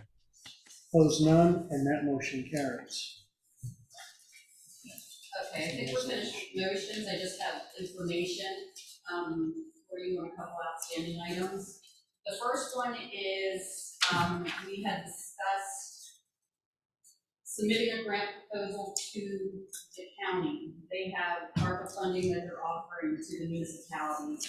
And we were going to ask them for funding to get the two bridges corrected that flood. One is out here on Hill Road. The other one is Lloyd, thank you. We have the cost estimates from Route 2, so I have to take a guess, so I'm really tiny. The Hill Road box culvert, the estimate is $296,300. For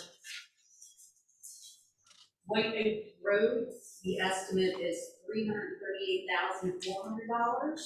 So I am looking for your guidance on whether we should submit this application to Lancaster County to request funding from them, and also in what amount.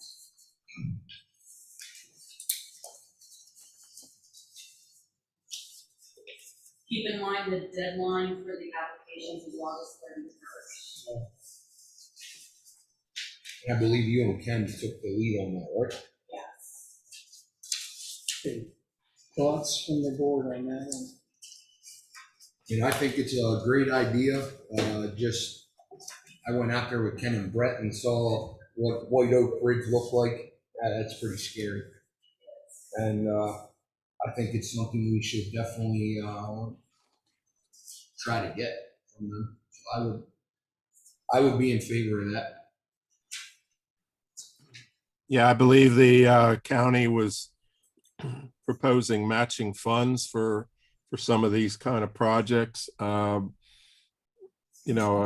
me if I'm wrong, but that would be a good place for them to perhaps put half their ARPA money if we would match the other half of it. Perhaps we'd have a good opportunity to get that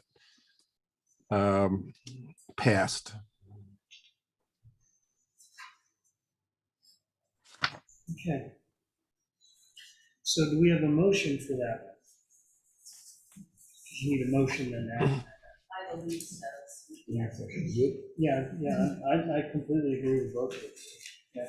Just make a motion to approve Judy and Ken McRae to submit the grant application. And also at what level? Should I ask for 50% of the funding? Yes, for 100%. I'd ask for 100 and see what they I'd ask for say. 100%, see what they say. I don't know if this is a. Yeah, The we have match, to so yeah. I make a motion to approve Judy Loomis and Ken McRae to do the grant application, asking for a 50% match for the two projects, one outside of the township building here and the White Oak project. Yep, and I will second that. Take any questions on that? Okay, so we have a motion and a second. All in favor? Aye. Aye. Aye. Opposed, none, and that motion carries. Thanks for doing that, because I know it's time sensitive. So, thank you, Ken. Okay, so the next item is a proposal from Toshiba, and this is new information for the board. We are currently using Iron Mountain. As you know, we have it budgeted in the ARPA fund for $80,000 for our record retention and digitation of records. We started on the Iron Mountain project. We do have boxes going to them. So that is one phase of this project. The other phase is to digitize records as soon as we receive them. In order to do that, we need new equipment and new processes. So Toshiba has products that they can put workflow into the system when we scan it. Okay, so we get a document, we scan it, or we print it right to OCR PDF, and it can be read, and the workflow will put it into a folder. So as an employee, we don't have to touch it a second time. There's artificial intelligence in it that does it.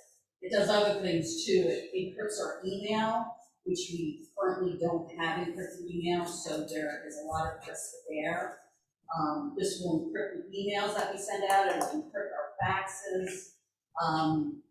It is very costly, but I think at the end of the day, it will end up saving us money because it improves our processes. It adds value where an employee would have to, otherwise they would have to touch something. So it frees up our time to do other things. So if we change workflows and that kind of thing, this product will actually save us money. So there are two proposals. One is just to use this process for like accounting records and that type of thing. This is a monthly lease for 60 months. The cost to do it with just the accounting records, let me make sure I get the numbers right. One second. I think I have it on that. That the 1475? Just my records is the smaller amount. That's the 910. The 910. Yes. So that's So the that's 91086. That's $910.86. That's with them providing 20 hours of service to get our workflow set up. They provide the equipment. This provides the cloud storage. The other proposal does the same thing, but it adds in human resources and it adds in right to know requests and also like permit applications, that type of thing. So it adds in Sharon's work for departments as well. And the cost with all those things is $1,475.88. And I also want to make you aware that if we add in the HR, this product will also achieve HB 1126 and HIPAA compliance. So it helps us with our HIPAA compliance as far as redacting information that shouldn't be seen as protected information. So I'm not asking for a motion at this time. I'm just asking if this is something we're interested in to complete this project. Like I said, we have $80,000 budgeted in ARPA just this year for this project. And we can, as long as we commit the money to this, we can use 4 of the 5 years of the lease. We can use ARPA funding. So is this the only company, Toshiba, that does this, or is there any other companies out there? Or? I'm sure there are other companies that do it. I didn't even know about this product. I didn't even know that this was possible until they gave me a demonstration at the PSATS conference. I brought them in, I showed the product to Sharon and also Lisa and Arlene and Shirley sat in on it because it affects all of their workflows and they all seemed really, interested in it. They thought it was a really great product. I mean, I'd like to probably say, let's see what else is out there. Okay. If we were to do it, this is my opinion, I would probably do the one that would cover all the departments. I would like to do that because then we would all have the same workflow. And we kind of have to change how things get handled from when they enter the door, rather than go and try to do it later. But I know we're not doing a motion now or anything, but just by quick calculations, this one will be a little over $88,000 for a 60-month lease. So that's that's very expensive. So I'd like to see a little bit more information, but probably look around and see what other companies or what else is out there.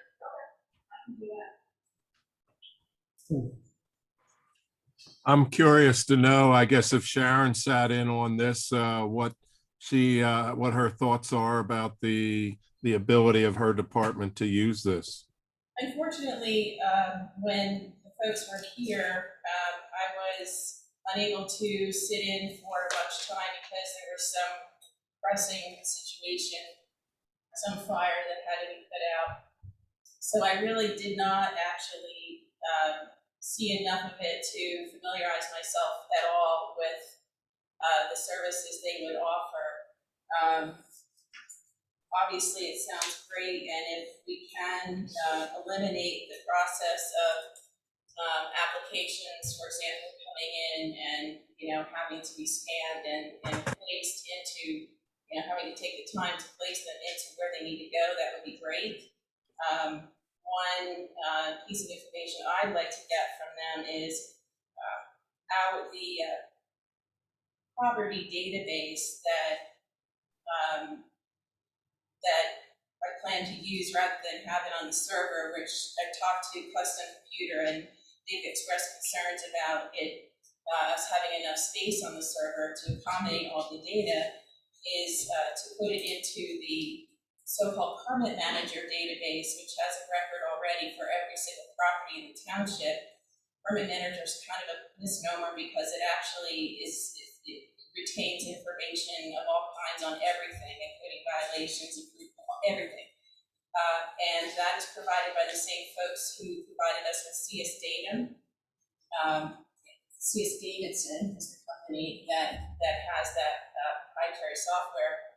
And shortly they will be going to the cloud, so that won't be on our server, taking up any space on our server. So that's the database that I'm looking to utilize, because currently we don't have any form of property database, either hard copy or digital. So what I would be interested in knowing is whether the Toshiba system would be able to interact with Permit Manager, because if it can go directly from the machine into Permit Manager somehow, that would be great.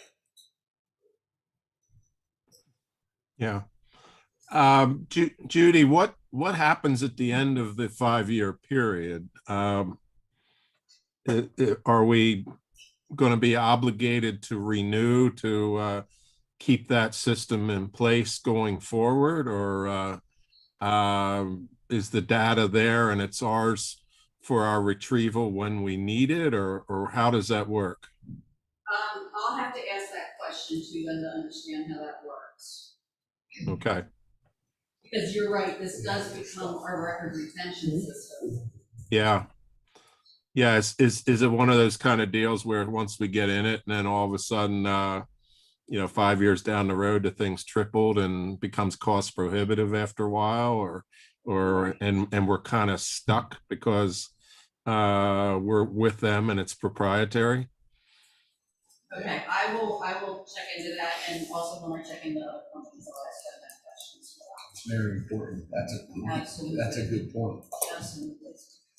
Yeah. Okay, Thank all you. right, thank you for that one. Yep. So I'm sorry, I think that No. I have my normal reports. So I have the cash receipts summary. This is for July, because that is, July receipts are not yet reflected in the budget status report that I gave you. So there's the budget status report, and there is also the balance sheets. So, do you have any questions on anything in those reports? I do not at this time. Okay, I just wanted to point out the ARPA fund budget status report.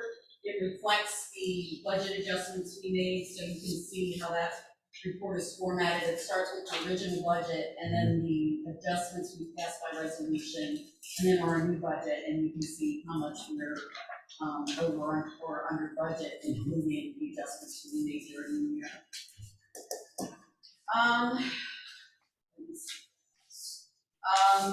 We saw the inflations at 9.1%.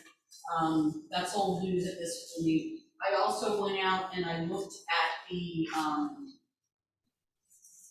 real earnings, which is another indicator that the Bureau of Labor Statistics posts. And what this does is it looks at how much people's income has increased, how much their wages have increased, but it also takes into consideration inflation. So you can truly see if they're better off or worse off.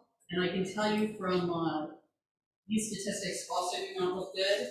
From last year at this time, real wages have gone down 1%. And that's for the average person.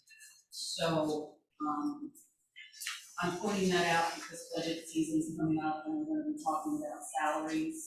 And I am concerned that's probably going to be one of our biggest expense lines there. I just wanted to be aware of that. And it's 9.1% currently. So that is all I have, unless you have any questions. Any questions for Judy? Okay, thank you. Thank you.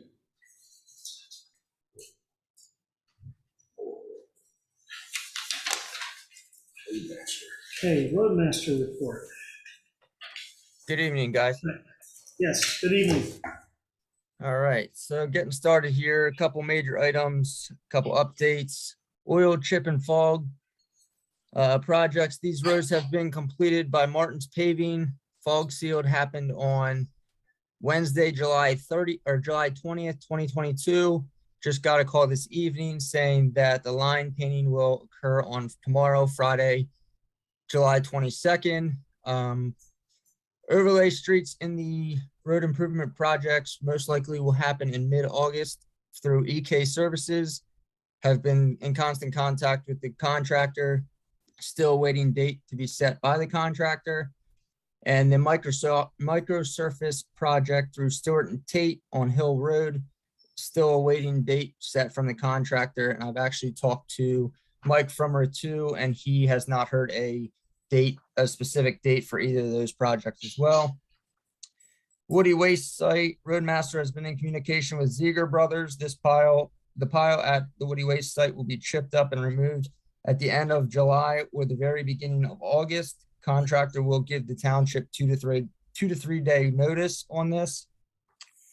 Roadmaster has a meeting scheduled with Aqueducts on July 25th, 2022 at 10 a.m. to learn more about the pool warden system and discuss, basically just kind of make sure we're all on the same page as far as the way the pool is operating and where we stand with that.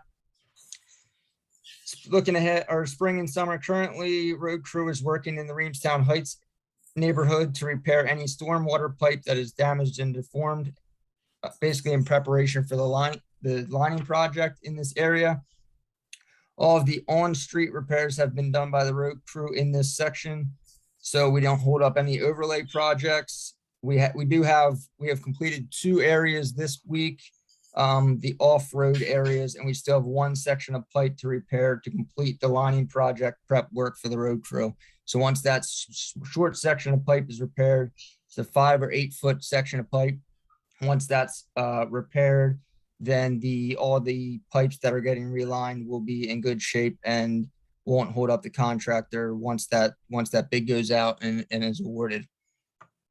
Road crew has done blacktop patches along the walking trail in the Reamstown Pool Park behind the pool on June 29th, 2022.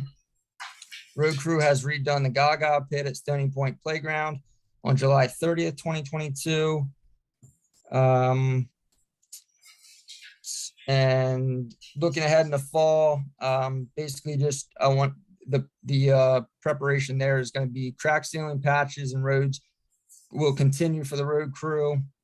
And also I want to get into a lot more tree trimming along township roadways with full staffing, and that's the outlook on the fall season. And that's really all I have for my report for tonight.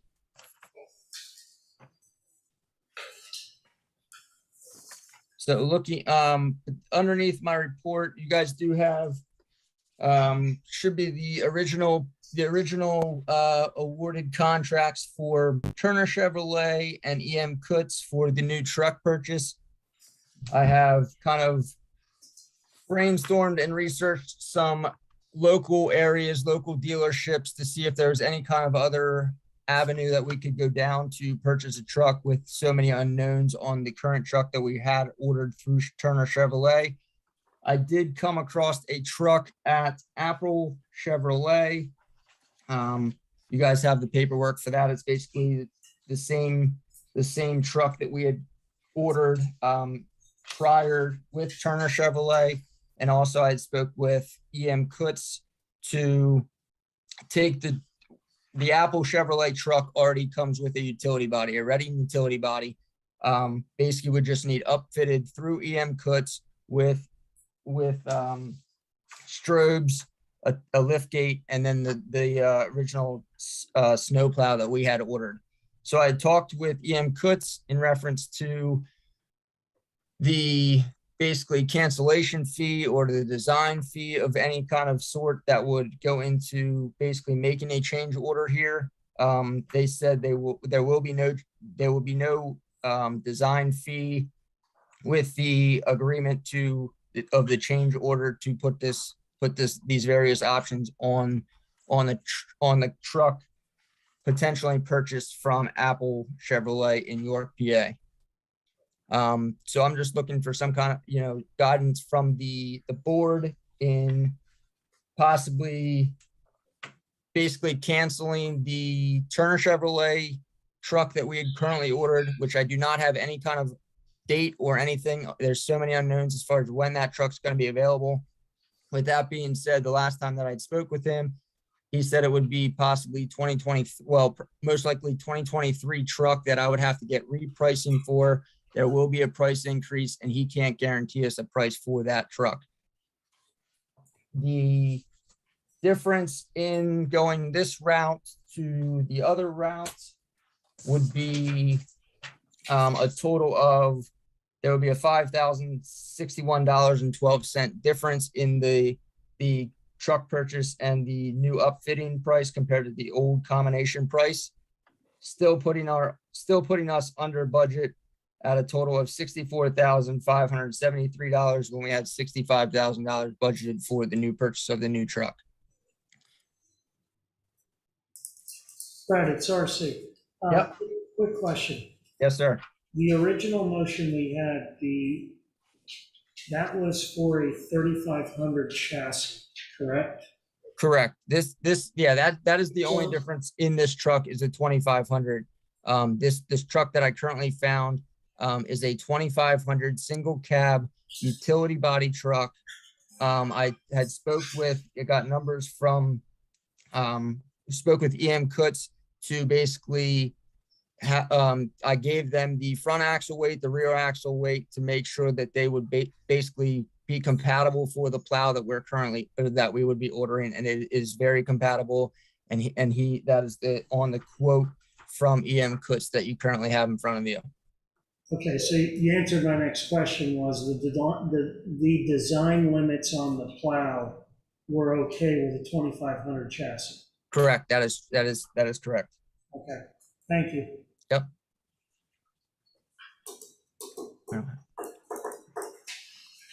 So is this a lighter truck overall, just being a 2,500 versus the 3,500?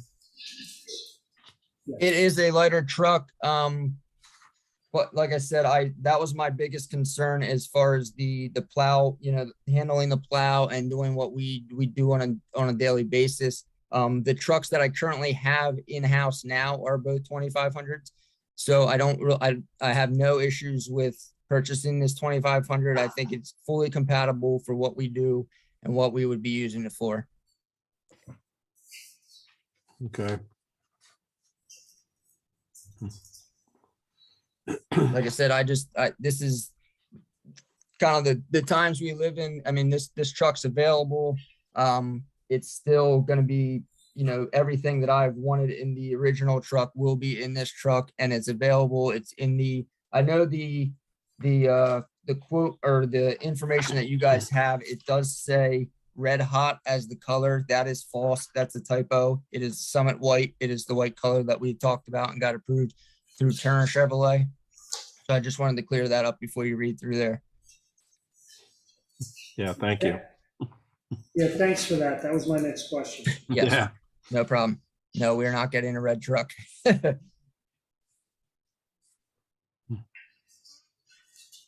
do you have any questions? Motion would just be to approve the truck. I assume not all the extras. Yes, Brett, yeah. So you're asking for a motion, Brett. This is Lorenzo, just for the truck, right? At this time? Well, that was my next question. With a motion in place already through EM Kutz, do I need a motion for a change for a scope of work? can I ask for that for the scope of work, being that they are waiving So, the design fee basically to keep basically business there to upfit the new truck. yeah, so the motion should be to cancel the order, the purchase order for the 3,500, Correct. okay? With, and in the same motion to then go ahead and place an order with the 2,500, Purchase, not, it's already there. or purchase the 2,500. Correct. But the EM Cooks that he's talking about, since it's over a dollar amount, I think he would have to get another quote, say 15,000. That's what I think he was asking. Does he get another, since we already told him he can get the utility bed, the plow, the lift gate with EM Cooks for that truck we're no longer buying. He would need us another motion to get. Change the order. Yep. But being that it's $15,680, I'm assuming he needs to get other quotes. But that's Although it was budgeted. so that was a budgeted item, and it's a replacement for an available truck versus one without a delivery, with no delivery. The truck, The truck is available. right. So it'd be a motion to authorize purchase of the truck. Mhm. And then it's a question of, what was The the accessories. accessories, There's what was lights. approved amount wise? The amount approved at the last,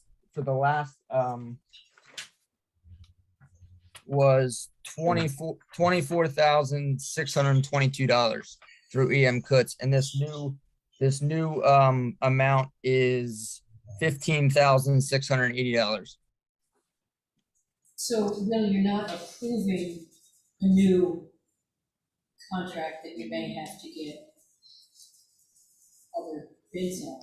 What you're doing is you're approving a change in, essentially a change order. We're approving a change in Change- vendors. Change order. A change order for an available truck. For an available truck. Yes, but I mean, in terms of this looks thing, or whatever. The accessories. The accessories, cuts. Yes. That I don't think you need to worry about. Because it's different. What you're doing there is you're approving a change order in the order you previously approved to us. And you're down costed the amount. So it'll be two motions, one for the truck and one for the change order on For EM the Cooks. accessories for EFS. Correct. Correct? Yes. Yep. You want me to- No, they're co-stars. They're co-stars. That's co-stars, we don't need a bid. EM Coots is CoStars. Oh, yeah, So no bids. Yep. Yeah, you don't need the bids, you just need the motions. you just need the motions to approve it. But the change order, just for wording purposes, we will say a change order. Yeah, it's good to put that in motion. You wanna do that? So essentially it's two motions, because, yeah. All right. So I'll make a motion to purchase the new truck, the 2022 Chevy 2500 from Apple Chevrolet for a cost of $48,893.95. And amend the previous motion for the previous purchase, the truck never showed up, from Turner Chevrolet. No delivery date. With no delivery date. Correct. So I will second that motion. So any comments or questions on that? Okay, we have a motion and a second. All in favor? Aye. Aye. Aye.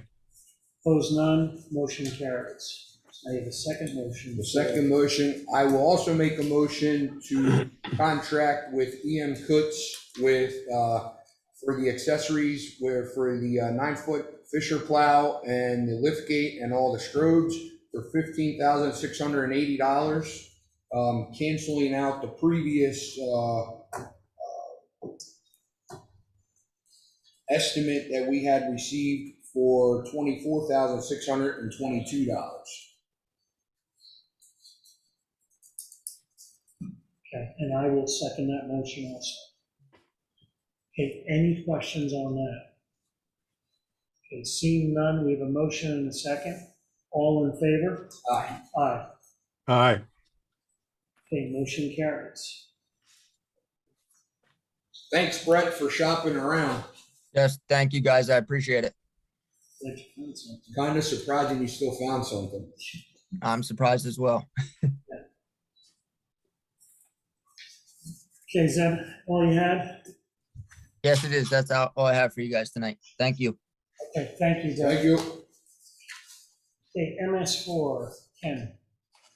Yes, we have posted the MP inspections of the slightly over 70. There were about a dozen folks that didn't respond to the initial letter, got a new letter that we're going out tomorrow to reach that last year. Get the inspections. Yes, so in the near future, we'll be working on the ARPA money grant.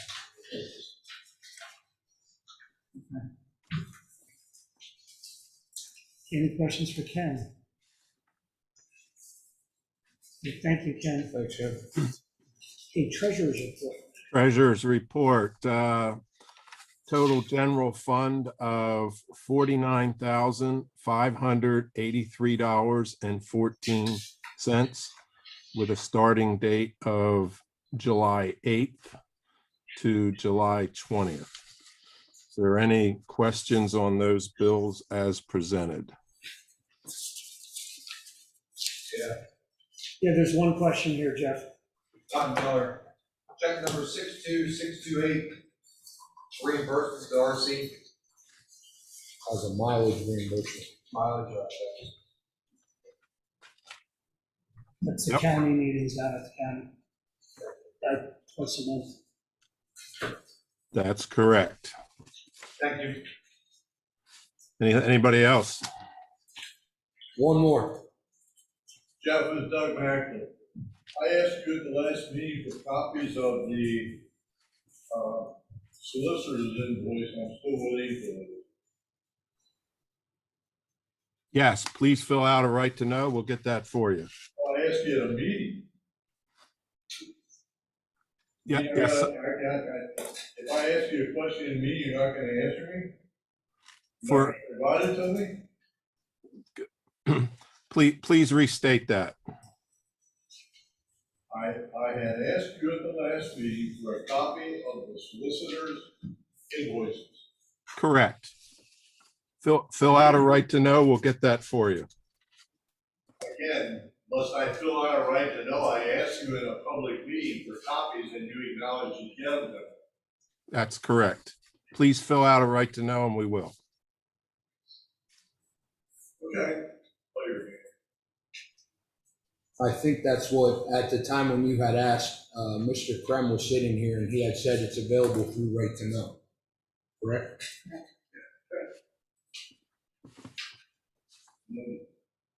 Anybody else? Nope. Hearing none, I make a motion to approve as presented. I'll second that. Okay, we have a motion and a second. Any other questions? Seeing none, we have a motion and a second. All in favor? Aye. Aye. Aye. Opposed? None. Motion carries.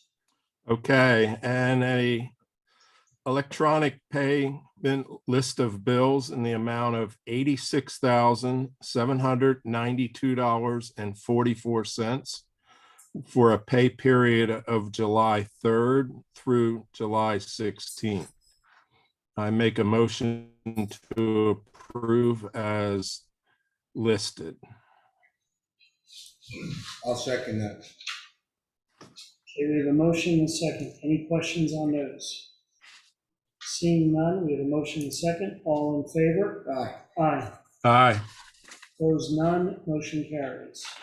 Okay, and we have a total hydrant fund bank account list of bills in the amount of $16,110 with a check dated of July 21st, 2022. I make a motion to approve as listed. I'll second that. Okay, we have a motion, second. Any questions on that one? Seeing none, we have a motion and a second. All in favor? Aye. Aye. Aye. Opposed, none. That motion carries. Okay, and then we have a total general fund bank account list of bills in the amount of $87,530.70 with checks dated July 21st, 2022. Is there any questions on those as presented?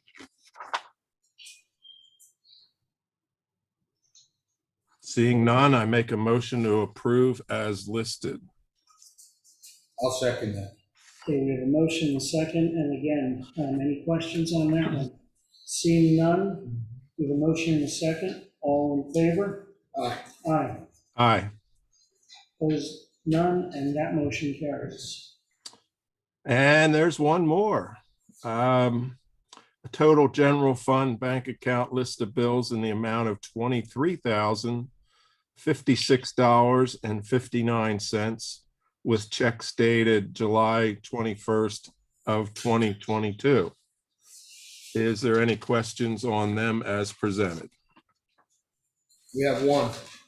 Don Miller, check number 62666, reimbursement for Derek Copley.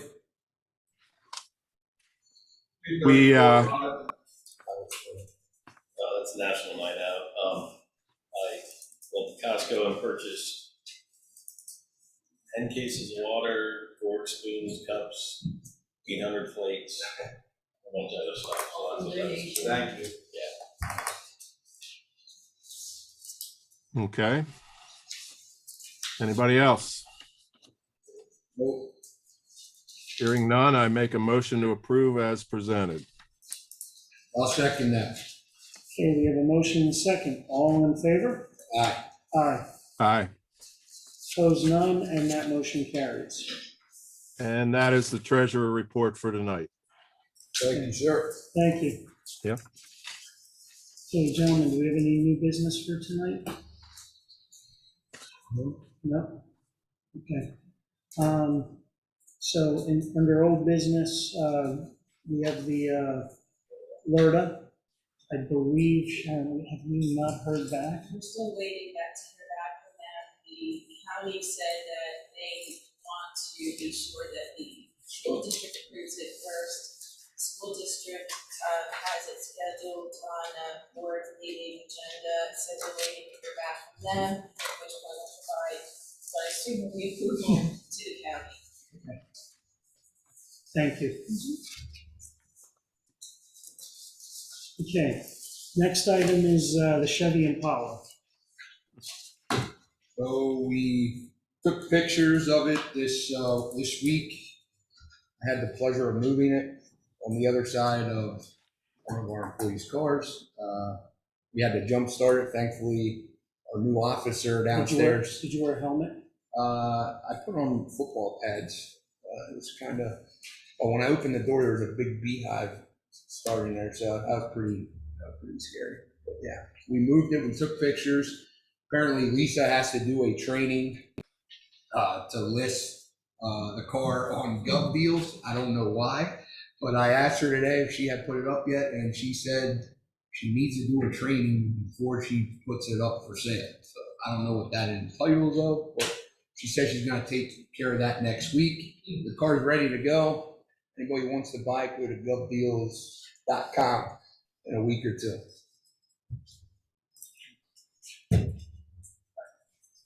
Thank you. Okay. Oh, yeah, I have that here. Okay, so a couple of updates also for the public related to some tactical things going on inside the building. So one of the things is we have the Cocalico area leaders meeting, which is scheduled for July 26th at 7 p.m. That one we have a round robin there, and that one will be held at the Adamstown Library. The township manager search is proceeding. The profile was completed for the manager's position, and the advertisements are being placed. I did have a conversation with, make sure I get the names correct.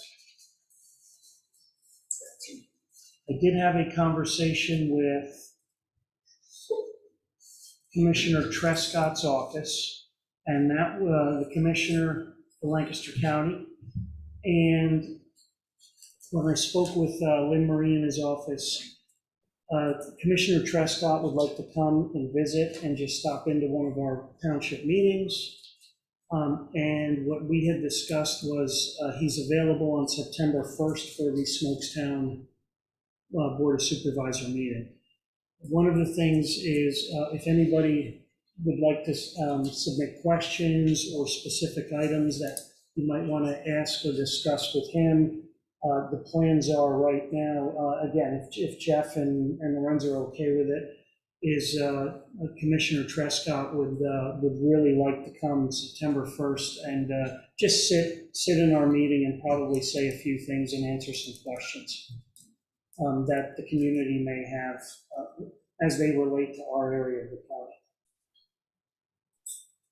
You okay with that, Jeff? Yeah, it's his time. If he wants to come, come on out. Okay with that? Okay.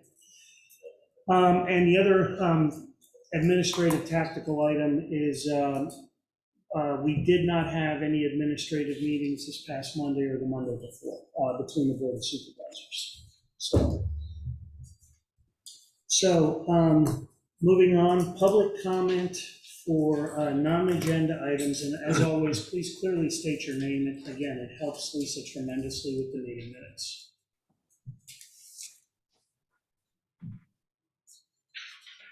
Yes, sir. Daniel Burton, something we haven't covered at all, but I have been trying to find codes or ordinances with regards to non-commercial livestock within our township, specifically with regards to chickens.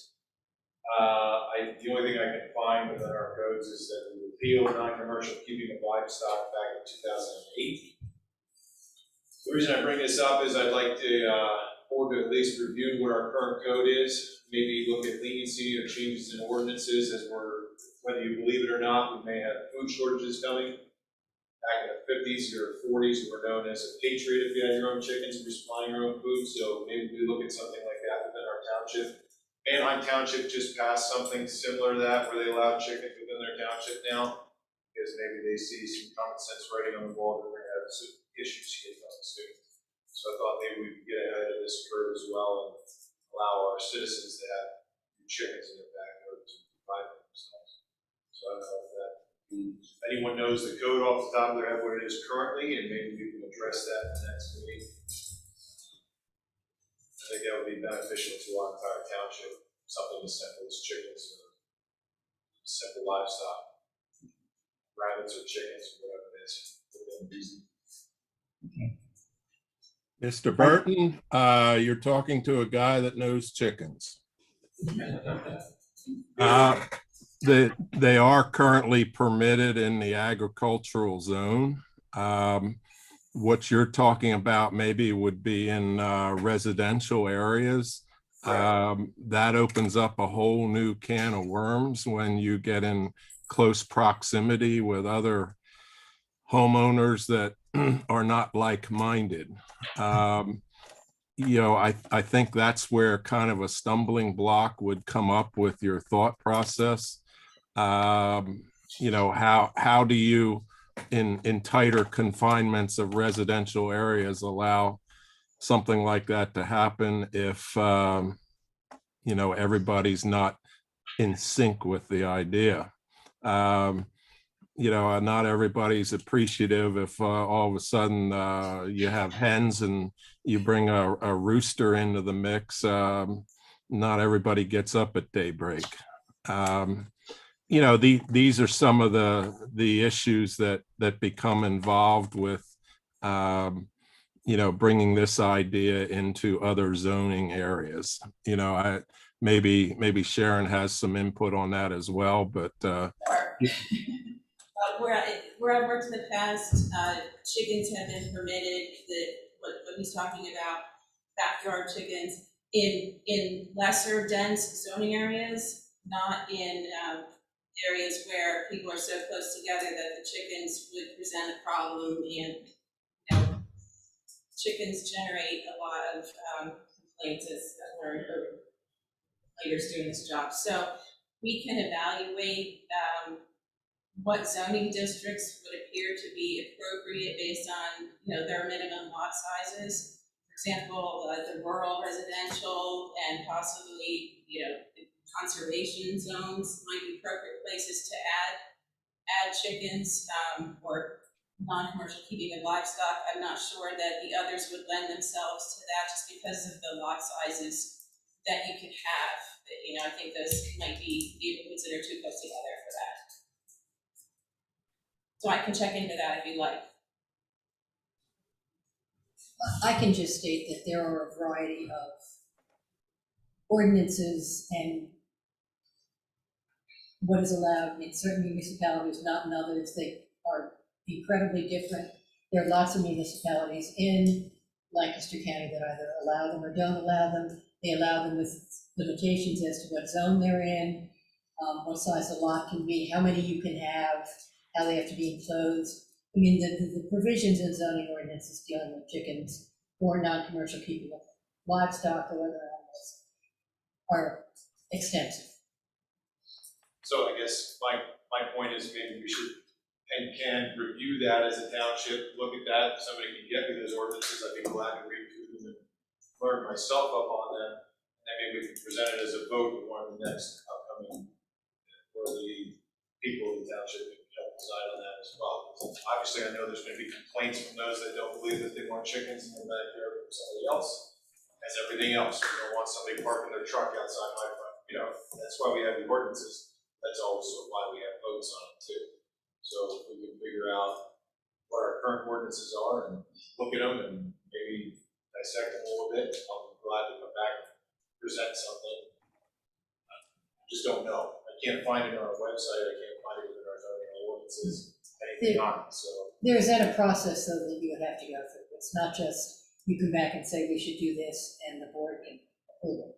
There's a process that they are statutorily required to follow in order to enact an amendment to an ordinance. So it would have to be proposed, it would have to be considered by the board.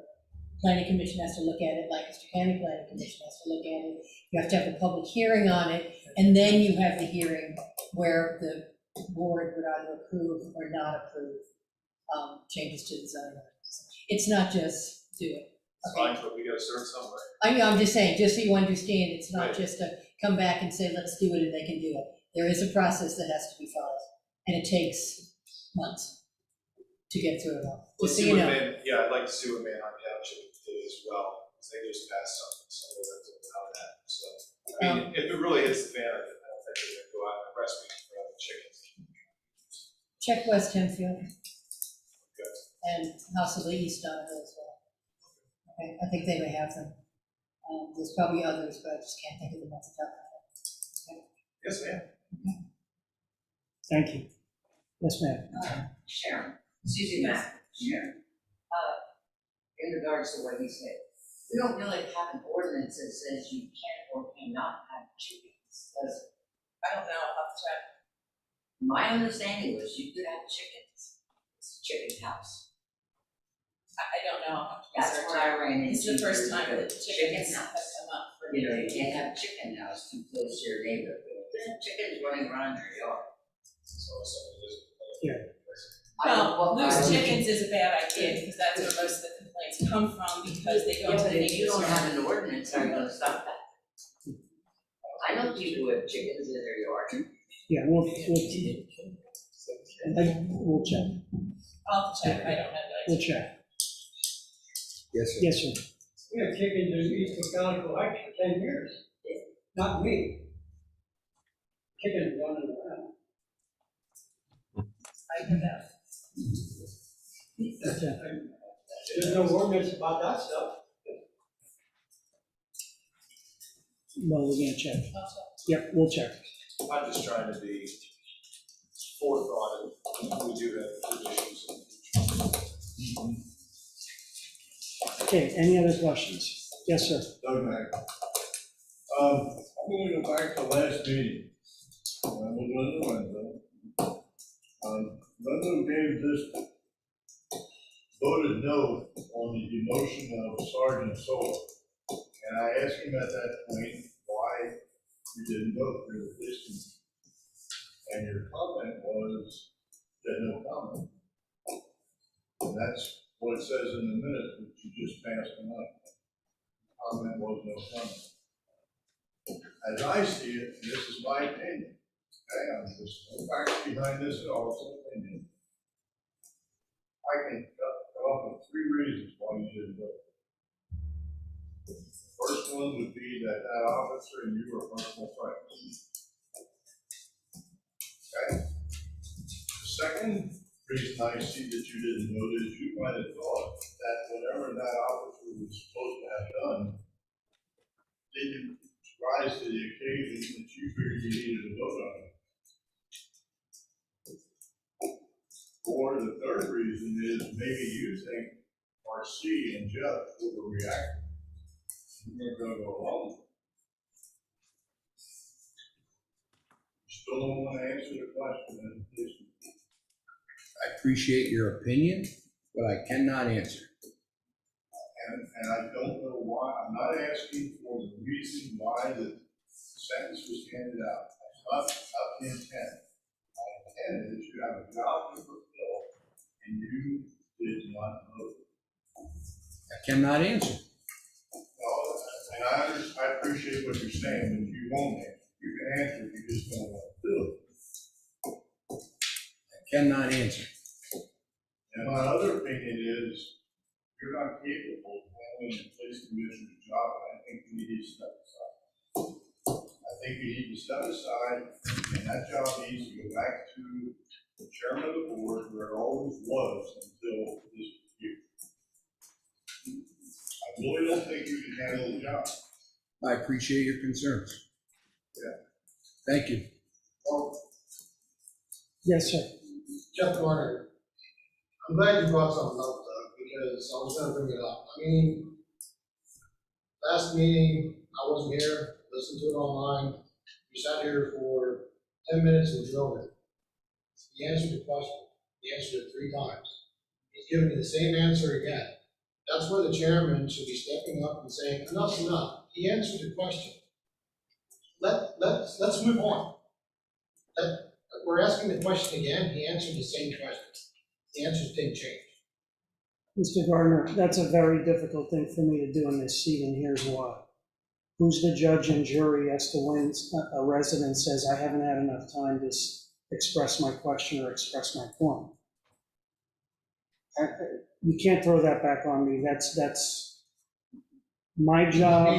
My job is chair. For 10 minutes, he drilled it. I've been drilled for 20 minutes. Throw the gavel down and say we won.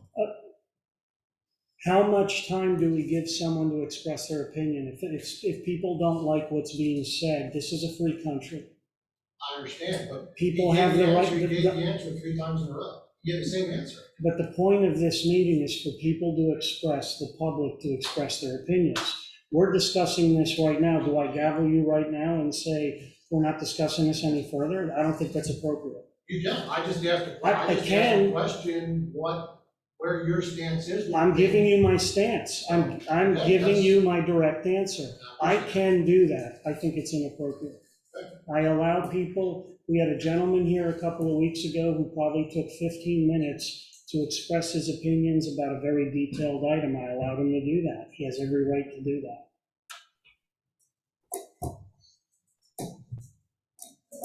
Yes, sir. And to answer Jeff, when I'm looking straight down, this is the same gentleman that used to sit here and talk about being transparent. I'm not questioning anything. I'm not questioning he's right or wrong. He's giving you the same answer each time. And you're willing to accept that this is a life-changing event for someone. I understand that. And the answer is, I don't want to vote. But do you know all the facts behind it? That's I don't. That's not for me to know. Okay, that's gentlemen, not for you to gentlemen. know. I don't. You two can just, I was gonna say, you two, if you have a difference of opinion on this, you can discuss Yeah, it we will. later. Right now, it's for comments and questions to the board. You two can discuss it, after the meeting is over. And I believe it's Yes, sir. over here. Hi, Steve Rivera. Actually, I have a question for can you answer why Mr. Vadero won't answer the question legally? What is the legal premise? I was not here at the meeting, I was not at the executive session when it was discussed. He has stated that he is not able to answer that, and it could be something that I don't know, okay? Okay. Any other questions? Yes, sir. Jeff Garner, the business that is the recycling plastic business that's going in, can you share the company name? Yes, it's Pure Cycle. Pure Cycle? Pure Cycle. They're Okay, thank out of Florida.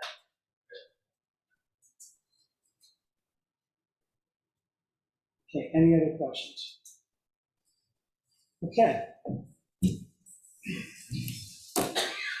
The next supervisors meeting is going to be held on Thursday, August 4th at 7 p.m. in person and via live Zoom here at the Township Building.